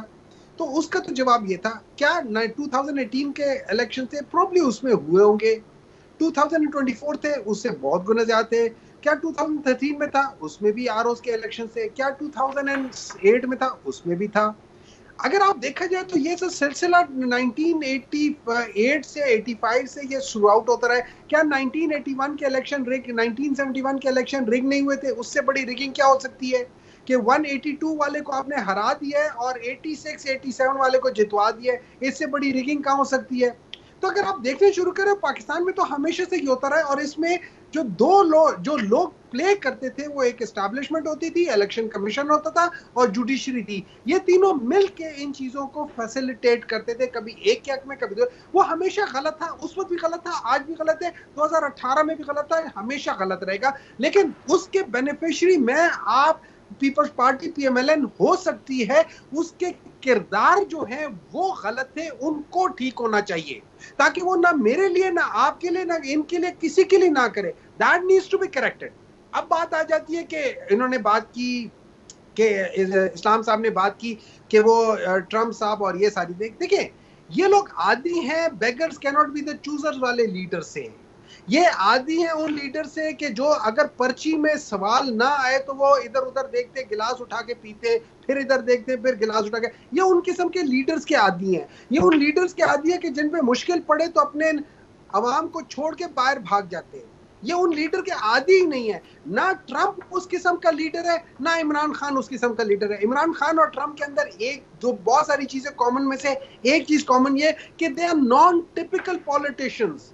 द रीजन बीइंग इज कि वो अपनी जात में खुद एक कामयाब लोग थे, वो जो करते थे उसमें कामयाब थे, और ये बाकी जितने भी थे ये जो करते थे उसमें नाकाम थे। कोई टिकट बेचता था, फिर वो जो उसके ये सिनेमा के, तो कोई अपने वो क्या कह सकते हैं बाप के बिजनेस को भी नहीं चला सकता था। तो ये उस किस्म के लोगों के आदी है, उस लीडरशिप के आदी है। इन्होंने दूसरी लीडरशिप देखी नहीं है। अब जब देखी है तो इनको समझ नहीं आती कि ये उसका मुकाबला कैसे करें। तो उसका मुकाबला करने के लिए कर क्या रहे हैं? ये एक ऐसी जुडिशरी लेकर आगे कि जिस जुडिशरी को हुकूमत ने नॉमिनेट किया। ये याद रखें, ये इस कमीशन के अंदर जो सीनियर मोस्ट 3 जजेस हैं, including chief justice of Pakistan, उन्होंने मुखालफत की है। लेकिन इन्होंने नंबर, चूंकि ये चोर जो होते हैं ना वो नंबरों पे बहुत तेज होते हैं, इन्होंने नंबर ऐसे रखे थे कि irrespective of what they have the superiority in terms of numbers, not intellectual capacity. Intellectual capacity इनकी 0 है, लेकिन नंबर ज्यादा है। ठीक है, उस बेसिस पे इन्होंने उन जजेस को लाके बिठा दिया है कि जो जितने भी कॉन्स्टिट्यूशनल जब केसेस आएंगे और वो हुकूमत के खिलाफ हमेशा होते हैं, वो हुकूमत के हक में होंगे। तो इन अदर वर्ड्स, हुकूमत ने एक ऐसा बेंच बना दिया कि जिसमें हुकूमत के अनकॉन्स्टिट्यूशनल जब डिसीजंस आएंगे तो वो बेंच उनकी इंटरप्रिटेशन कॉन्स्टिट्यूशनली करके इनको बचा लेगा। तो ट्रम्प साहब आपको बचाएंगे कि नहीं? हमें बचाने की जरूरत नहीं है। देखिए, इमरान खान वो लीडर है कि जिसने कहा है मैं इस मुल्क से नहीं जाऊंगा। ठीक है, ना मैं एग्जाइल में जाऊंगा, ना मैं कहीं जाऊंगा। जब ये लोग कहते हैं ना कि इससे पहले अमेरिका से मदद, देखें आप बेनजीर भुट्टो साहब को देखें, वो इन स्पाइट ऑफ दैट कि वो कहते थे कि अमेरिका, जब हेनरी किसिंजर ने कहा था कि I will make an example of you, तो उसको लेकर ये लोग कहते थे कि Americans are part of the assassination programme. लेकिन उसके बाद जब बेनजीर साहब आई तो वो मुसलसल अमेरिकन के साथ वो बातें कर रही होती थी। तो ये तो हर एक इंसान करता है। और हमारा मौकफ क्या है? हम कहते हैं कि देखिए, जब हम डेमोक्रेसी की बात करते हैं, पाकिस्तान के अंदर डेमोक्रेसी इस वक्त शैम डेमोक्रेसी है। वो सारे लोग जो हारे हुए वो बैठे हुए हैं। नंबर 2, पाकिस्तान के अंदर ह्यूमन राइट्स वायलेशन हो रही है। एक आदमी को जो ही उसको बेल मिलती है उसको फौरन पकड़ लिया जाता है। अभी के एक बंदे को दोबारा उठा लिया गया। इसका ये सारी चीजें जब हम उठाते हैं, हम इसके ऊपर उठाते हैं, और दैट इज व्हाई उनके लोग जो कि पाकिस्तान के हक में नहीं थे, इसके बावजूद वो पाकिस्तान के हक में बात कर रहे हैं, क्योंकि उनको पता है कि यहाँ पे पाकिस्तान में ज्यादती हो रही है। अगर हमने इस मुल्क को बेहतर करना है, देखिए सना जी, अगर हमने इस मुल्क को बेहतर करना है, आप हो, मैं हो, शैला रजा साहब हो, जो भी इस्लाम साहब हो, हम लोगों ने एक चीज डिसाइड करना है कि हमने इस मुल्क के साथ झूठ नहीं बोलना। हमने अल्लाह ताला को राजी रखना है, हमने अपने लीडर को राजी नहीं करना। हमने अपनी कब्र में जानना है हम अपने लीडर के लिए झूठ क्यों बोले। ठीक, क्या वो लीडर क़यामत वाले दिन हमें बचाएगा? नहीं बचाएगा। हम इस मुल्क के लिए क्यों ना सच बोले। सही। प्रेमिस ये आपकी just- बात की दुरुस्त है, बिल्कुल आपका प्रेमिस बिल्कुल दुरुस्त है। शैला राजा साहब आप रिस्पॉन्ड करना चाहेंगी, क्योंकि डायरेक्टली फिर कमरुल इस्लाम साहब के पास जाऊंगी मैं, अगर आप कुछ कहना चाहें तो इस बारे में। देखिए, मैं ये कहना चाहती हूँ हाँ। कि हम पता नहीं क्यों लोगों की आंखों के सामने भी धूल उड़ाने की कोशिश करते हैं और चाहते हैं कि लोगों के जहन की जो है ना वो मुंजा में दो जाए।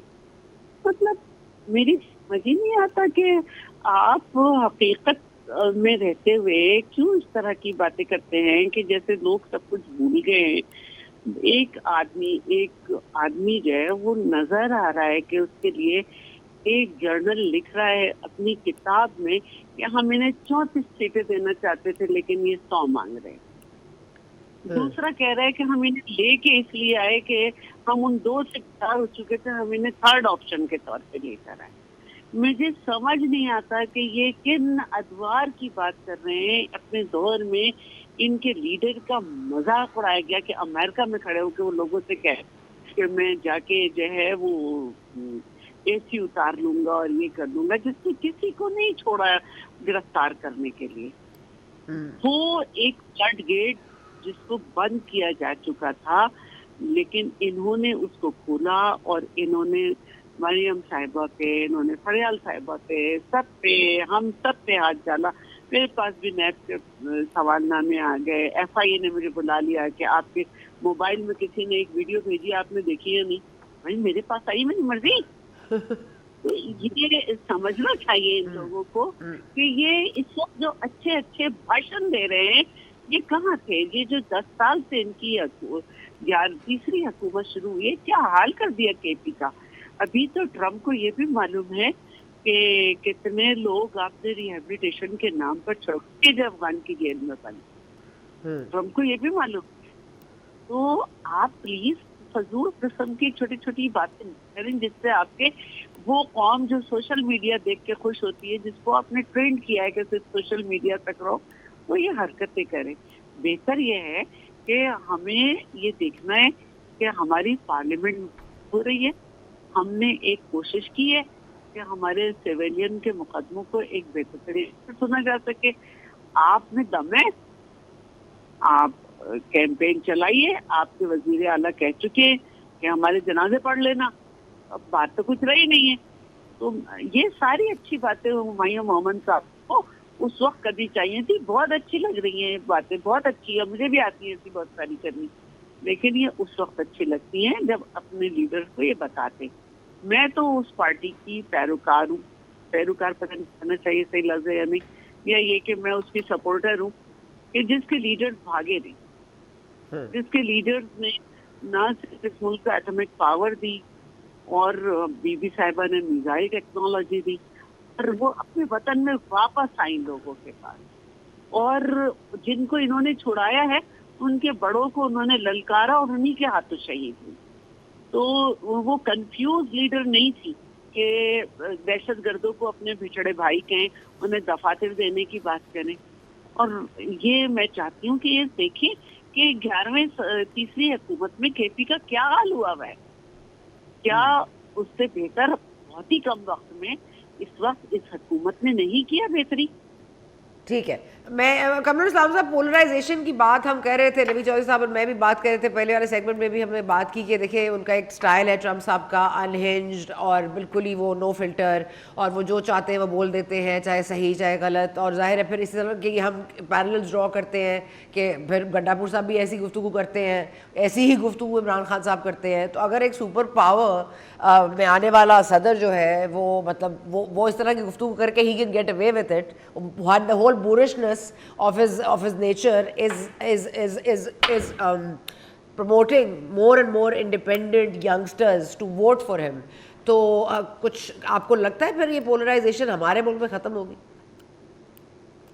देखिए ये वाकई ये कॉमन चीज है, लेकिन इसमें एक और कॉमन चीज भी है कि जिसमें न सिर्फ यूनाइटेड स्टेट्स में ये तासुर उभर रहा है कि यूनाइटेड स्टेट्स की इस पोलराइजेशन में, इस तोड़ फोड़ में, ये इस वक्त जो वहाँ पर बहुत स्टीप लाइंस हैं उसमें उनके अंदर तासुर ये है कि उसमें ये इस तर्ज सियासत का दखल है। तो वहाँ पे पाकिस्तान में भी ये तफक्रात मौजूद हैं कि पाकिस्तान की सलामती को आज जो खतरात लाह के और मुआशी सलामती को और मुआशी तरक्की को, उसमें भी इसी पोलराइजेशन का दखल है। और जहाँ तक गंडापुर का आपने नाम लिया, वो गंडापुर साहब तो इस बात का अमली मुजाहरा भी कर चुके हैं मुतअद्दिद मरतबा। अब सिर्फ एक बात मेरे जो मैं कहना चाहता था, अभी इन्होंने कहा कि चोर जो होते हैं वो फिगर्स तो ये दे रहे हैं, कभी कहते हैं जी 182 जीते हुए को, और ये कहाँ से इन्होंने ये फिगर्स हासिल किए और कहाँ से। और सबसे बड़ी बात यह है कि इनके पास झूठ और सच की एक मशीन है, ये जहां बैठते हैं उसको निकालते हैं और उसके बाद ये उसकी मदद से नापते हैं और दूसरे को झूठा करार देते हैं। वो मशीन भी ऐसी यकतरफा है कि वो पॉइंट सच वाला जो टारगेट है वो उनकी अपनी तरफ करता है और झूठ जो है वो जो सामने बैठा होता है उसकी तरफ जो है करते हैं। इसी तरह इंटेलेक्ट नापने की मशीन अभी मैंने सुना कि उन जजेस में, सुप्रीम कोर्ट के जजेस जो के मुख्तलिफ अदवार में सुप्रीम कोर्ट का हिस्सा बने, अब इन्होंने फौरी तौर पे उस जो उन्होंने वोट किया जुडिशल कमीशन ने, उसकी बुनियाद पे इन्होंने इंटेलेक्ट उसका नाप दिया कि वो वाले जो हैं वो नंबर्स वाले हैं और जो दूसरी तरफ थे वो बड़े दानिशवर थे और बड़े लायक थे। तो ये रवैये बुनियादी तौर पर इस बात को फरोग देते हैं और इस बात की बुनियाद रखते हैं पोलराइजेशन। यानी अगर एक कमीशन बना है और कानून में और आइन में लिखा हुआ है कि ये कमीशन जो है वो अक्सरियत की बिना पर फैसला करेगा, तो उसमें जाहिर है फिर डिवाइड भी होनी है। जाहिर है वो एक तरफ एक ने वोट देनी है, दूसरी तरफ।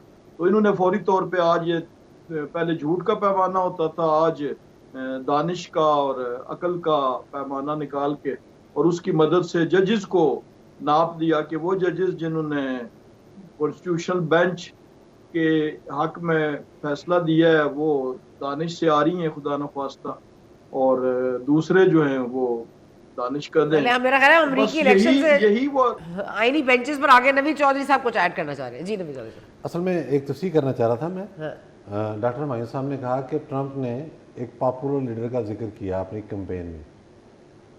वो इस तरह से नहीं था। काफ़ी माह पहले, तकरीबन 6-7 माह पहले, इससे भी ज़्यादा, ट्रंप ने बताया था कि किस तरीके के साथ उनके दौर में जनरल कासिम सलमानी को बगदाद एयरपोर्ट पर निशाना बनाया गया। इस वाक़े का जिक्र किया था उन्होंने, और उन्होंने कहा कि इसके बाद मुझे पाकिस्तान के उस वक्त के प्राइम मिनिस्टर इमरान खान का फ़ोन आया और उन्होंने कहा कि मैं बहुत ही हालत निशात में हूँ। मैंने जब ये ख़बर सुनी, मैंने फिर दफ्तर से निकला, घर चला गया और बड़ा मैंने 3-4 दिन सुकून किया। तो ये तो एक नेगेटिव बात थी। मैंने तस्वीर इसलिए की कि ये वाक़या था। इसके सिवा अगर कोई जिक्र हुआ है तो वो मुझे बता दें। और इसके अलावा कमरुल इस्लाम साहब बात करें ना जजेस की, क्योंकि ये अब आगे चलते हैं। हाँ। देखिए, मामला ये है कि जजेस जो पाकिस्तान में जिस तरह से पेंडेंसी है सिविल कोर्ट से लेकर सुप्रीम कोर्ट तक, वो आपके सामने है। एक तो ये जेनरल इशू है। दूसरी बात ये है कि आईनी अदालत अलहदा अगर बन जाए तो केसेस कम भी हों, क्योंकि उसमें जो समात का तरीक़ेकार है और जिस तरीके के साथ हर जज ने अपने यूट्यूबर्स रख लिए हैं, तो बहुत बेहतर होगा कि उन मामलों को अलहदा करके स्पीड के साथ निपटाया जाए। हालत यह है यहाँ पर कि 6 जजों ने पाकिस्तान की इस्टेब्लिशमेंट के खिलाफ एक ख़त लिखना था और पहले सोशल मीडिया पे आ गया कि लावा फटने वाला, और उसके बाद इस्लामाबाद हाई कोर्ट के 6 जजों ने वो ख़त लिख दिया। अब मुसद्दक़ा इतलात है, इसमें कोई राज नहीं है। देखें, वो तो थोड़ा सा आप कॉमन सेंस अप्लाई करें। सुप्रीम कोर्ट के जजेस ने अपने यूट्यूब पर रखे हुए हैं, वो उनको बता देते हैं हम ये करने लगे हैं, हम ये करने लगे हैं। तो इस तरह से मामला चल नहीं सकते। तादाद अगर जजों की बढ़ रही है और उसके नतीजे में आपके जो केसेस हैं वो सुने जाएंगे, समाज जल्दी होगी, एक मैकेनिज़्म बनेगा, तो उसमें कोई हर्ज नहीं है। बहुत ज़्यादा ब्लॉकेज है और जो भी नया चीज़ उससे आता है वो आगे कहता है कि मैं काम करने की कोशिश करूँगा, बाद में हम देखते हैं कि काम उसने नहीं किया होता। एक ये पहलू है। मैं एक चूँकि बात और हुई थी उसका जिक्र भी करना ज़रूरी है। ये जो दौरा था जिसमें ये कहा गया कि हम वर्ल्ड कप जीत के आ गए हैं इमरान खान साहब के दौर में, इससे पहले जनरल बाजवा ने ये बाद में बताया था, लेकिन बात पहले ये हुई कि 2018 में जब शाहिद खान अब्बासी वज़ीर आज़म थे तो उस वक्त दुबई में कुछ मुज़ाकरात हो रहे थे स्पाई चीफ्स के, दोनों के, पाकिस्तान और इंडिया के। बाद में हमने देखा कि ये उन्होंने कहा जी कि दौरा मुकम्मल हो गया और कश्मीर पर का मसला ये हल कराएंगे। ये सब चीज़ें चैनल्स पर नशर हुई हैं, अखबारात में शाये हुई हैं। फिर हमने क्या देखा कि 5 अगस्त 2019 हो गया, सादा अल्फाज में सुकूत मकबूजा कश्मीर हो गया। तो ये मामला समझ से बाहर है। ये तो खुद इंक्वायरी का मैं समझता हूँ कि एक मौजू है कि ये सारा ये क्या सिलसिला चल रहा था और इसमें क्या कुछ हो रहा था। मोदी से पहले कई दफ़ा कह चुके थे एलानी अपनी कैंपेन में कि स्पेशल स्टेटस ख़त्म मैं करूँगा कश्मीर का। उन्होंने वहाँ जो UN ऑब्जर्वर थे वो भी वहाँ से उठा दिए थे। तो वो पहले अमेरिका जा रहे हैं, फिर बाद में ये जा रहे हैं, उसके बाद ये मामला हो रहा है। तो ये सारी चीज़ें बड़ी शेडी हैं, इसमें इसको मैं किराया लेने वाली बात इसमें नहीं है। और अगर कोई जज आइन रीराइट कर दे तो that is tantamount to abrogate the constitution. वो आइन को तोड़ने का मतरादफ है। ये तो कहीं भी इजाज़त नहीं है। आपको कानून की तशरीह का कहा गया है, आपको आइन की तशरीह का कहा गया है। जब आपके ब्रदर जज लिख रहे हैं, देखिए हम तो आम लोग हैं, हमें ये फैसले सुनकर के ये अंदाज़ा होता था फ़लाँ तारीख तक आपने किसी केस में नहीं पकड़ना इसको। भाई ये क्या है, कोई बंदा मर्डर कर दे, कोई और वारदात कर दे, आपने पकड़ना ही नहीं है। फिर अपने जो जुरिस्डिक्शन है उससे बाहर जाके फैसले देने और कॉन्स्टिट्यूशन रीराइट करना पर्टिकुलरली, ये तो किसी सूरत गवारा नहीं है। तो मेरा ख्याल में हमें तनकीद करते वक्त सारे पहलू मद्देनजर रखने चाहिए। ठीक है, मैं कमरुल इस्लाम साहब, मैं अगर आपसे ये सवाल पूछूं, क्योंकि जाहिर है हमें अमेरिका से इंगेज तो रहना है और अमेरिका को भी हमसे इंगेज रहना है, लेकिन जाहिर है हमारा एक डिफरेंट ब्लॉक भी बन रहा है। हम चाइना के साथ भी करीब हुए हैं, हम जाहिर है CPEC का दूसरा दौर भी देख रहे हैं जो कि फौरी शुरू होने वाला है। हम मुआहदे भी कर रहे हैं सऊदी अरेबिया से। वे depending more on these people now, but America वैसे एक रियलिटी है जिसके साथ हम ट्रेड भी करते हैं, उसको हम इग्नोर नहीं कर सकते। IMF का फ़ंड लेते हैं, World Bank, all of that. So आप समझते हैं कि ट्रंप साहब की कोई मतलब ये बेहतर कारकर्दगी शहबाज शरीफ साहब की तरफ से कोई गर्मजोशी होगी, क्योंकि काफ़ी मतलब गर्मजोशी की कमी रही है पिछले 4 साल। देखें, वो पिछले 4 साल तो इस वजह से कमी रही कि रियासतों के मामलात जो हैं वो रियासतों से होते हैं, अपोजिशन लीडर्स से नहीं होते। The same was true even जब पाकिस्तान में अपोजिशन में थी हमारी जमात, तो बावजूद इसके रवायती तौर पर सऊदी अरेबिया के शाही ख़ानदान से, सऊद फैमिली से हमारी लीडरशिप का एक अच्छा जो है वो ताल्लुक था, लेकिन ज़ाहिर है हम अपोजिशन में थे। इसी तरह ट्रंप साहब चूँकि अपोजिशन में थे, जब वो हुकूमत में आएंगे तो वो एक डिफरेंट एंगल से आएंगे।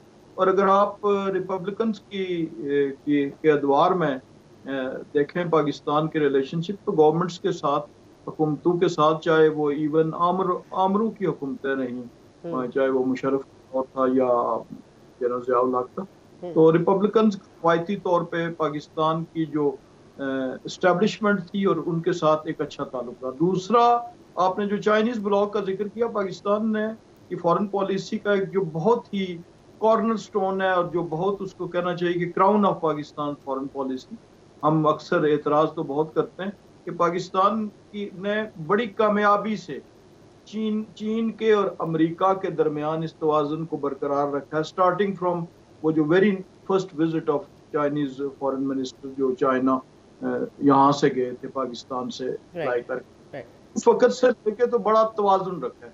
तो ये तवाज़ुन भी इसी तरह रहेगा और यूनाइटेड स्टेट्स पाकिस्तान की स्ट्रेटेजिक पोजीशन को मद्देनजर रखते हुए गल्फ स्टेट्स के साथ पाकिस्तान का जो जोग्राफिक प्रॉक्सिमिटी है और पाकिस्तान एक न्यूक्लियर ताकत है, तो ये उस तरह कोई बनाना रिपब्लिक नहीं है कि वो प्रेसिडेंट जो है वो कोई इलेक्ट होके तो वो पाकिस्तान की सियासत में मुदाखलत कर लेंगे। और कभी भी इस तरह जिस तरह की तवक्कुआत की जा रही हैं, माजी में ना हुआ, ना मुस्तकबिल में हो। ऐसी तवक्कुआत की क्यों जा रही है हुमायूं मोहम्मद साहब? पूरा सोशल मीडिया भरा हुआ है वीलॉग से, जिसमें कहा जा रहा है जी अब इमरान खान साहब का जिक्र होगा और अब ये होगा, और ये मतलब क्यों इस तरह की कयास आराइयाँ हैं?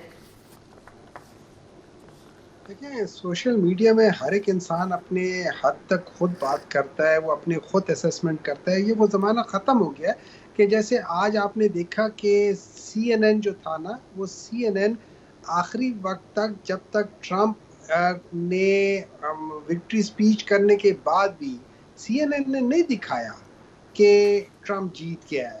CNN एक खास जगह पे फंसा हुआ था और CNN के अंदर अगर आप देखें तो वो चुन चुन के उन लोगों के इंटरव्यूज ड्यूरिंग इलेक्शन दिखा रहा था कि जो लोग या तो वो रिपब्लिकन थे लेकिन डेमोक्रेट्स को वोट दे रहे थे, या वो डेमोक्रेट्स थे और डेमोक्रेट्स को वोट दे रहे थे। तो बेसिकली दिखाया ये जा रहा था कि सारे के सारे लोग तो प्रो डेमोक्रेट्स हैं, रिपब्लिकन तो कोई है ही नहीं, और जो रिपब्लिकन है वो भी है। तो ये जो जब मीडिया इस किस्म की हरकत करता है, जिसको ट्रंप अपनी जुबान में कहता है कि ये तो फेक न्यूज है, तो जब हमारा मीडिया जो है ना, जो मेन स्ट्रीम मीडिया है, जब वो दो नंबरी शुरू कर दे, जब वो इंसाफ से या जो वो साफ सुथरे चीजें नहीं बता रहा होता जो आवाम को बतानी होती, तो आवाम फिर सोशल मीडिया की तरफ जाती है, क्योंकि सोशल मीडिया में हर एक इंसान अपनी जजमेंट के लिहाज से बात करता है। और सोशल मीडिया जैसे किसी जमाने में लोगों की बैठक होती थी, जैसे किसी जमाने में वो गली के नुक्कड़ में सारे बैठ जाते थे, वहां बातें होती थी, उसी तरीके से सोशल मीडिया सिर्फ ये है कि आज उसकी प्रोजेक्शन पूरी दुनिया में है। आप आज कुछ करती है, लोगों की आपको बात पसंद आती है, तो आपकी बात को आगे कर देते हैं कि जी सना ने ये कहा है, और उसी रेफरेंस से आगे जा रही होती है।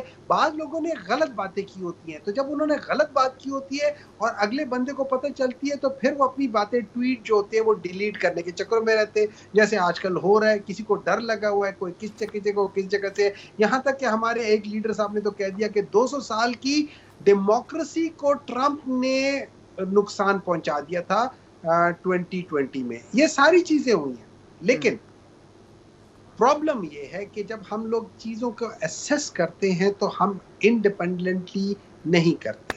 जब हम बात करते हैं पाकिस्तान की जुडिशरी की, तो हम जरूर बात करें कि जी पाकिस्तान में इस किस्म के जजेस थे और उन्होंने क्या है।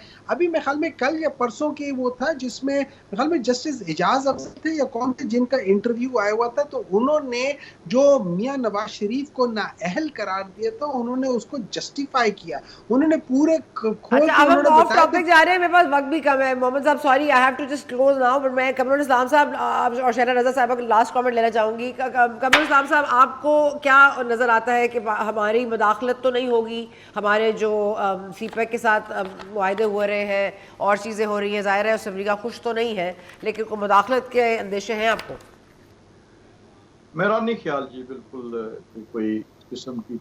वैसे तो बिहाइंड द वॉल थोड़ी बहुत आर्म ट्विस्टिंग चलती रहती है, लेकिन वही जैसे मैंने कहा कि पाकिस्तान एटलीस्ट और यूरोप अपनी जो सॉवरेनिटी है उसको बरकरार पाकिस्तान ने माजी में भी रखा है। बहुत से मामलात में आप देखें कि पाकिस्तान ने हमेशा शैला रजा साहिबा, ये एक थोड़ा सा, क्योंकि मैं कह रही हूँ कि डीह्यूमनाइज बहुत करते हैं ज़ाहिर है बाहर के लोग जो आके रहते हैं वहाँ पर, उसके अलावा he is also not very women friendly और उनकी ज़बान के आगे कोई फ़िल्टर नहीं है। पहले भी मैंने यही कहा, आपको नहीं लगता कि उनकी शख्सियत में तब्दीली भी ज़रूरी है अगर वो सुपर पावर को रिप्रेजेंट कर रहे हैं? तो मैं समझती हूँ कि उम्र के वो जिस हिस्से में उसमें तब्दीली नहीं होगी। अच्छा। और वो इसी तरह बात करेंगे और इसी तरह जो है मैं ये भी कहना चाहती हूँ कि अगर किसी मुल्क की गवर्नमेंट के लोग जो हैं वो खुद देंगे दूसरी शख्सियात के बारे में तो नहीं पड़ते हैं।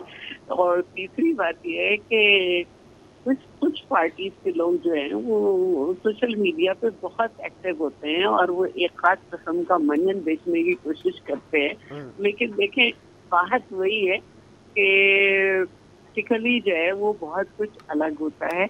इस वक्त जो है ट्रम्प को अमेरिका के मामलात को बहुत हद तक अपने हमवार करना पड़ेगा। अवाम ने उनको वोट दिया है, लेकिन उनको अपनी एक साख बनानी है दोबारा से उठना है और उनको भी जो है वो ये बताना है कि जो कुछ हुआ वो अल्लाह का शुक्र है कि बहुत हद तक आगे नहीं गया, वरना 9 मई भी हो सकता था। Sir thank you very much. Okay ma'am, thank you very much. Shaila Raza साहब आपका शुक्रिया, कमरुल साहब आपका बहुत शुक्रिया। आई नो आपका प्रेशियस टाइम होता है। मोहम्मद साहब आपका भी बहुत शुक्रिया। रवि चौधरी साहब आपका शुक्रिया। हमने यहाँ पर रैप अप कर, ट्रम्प ने ऑफ कोर्स जीत लिया है प्रेसिडेंशियल रेस, अब वही वाइट हाउस के सदर होंगे।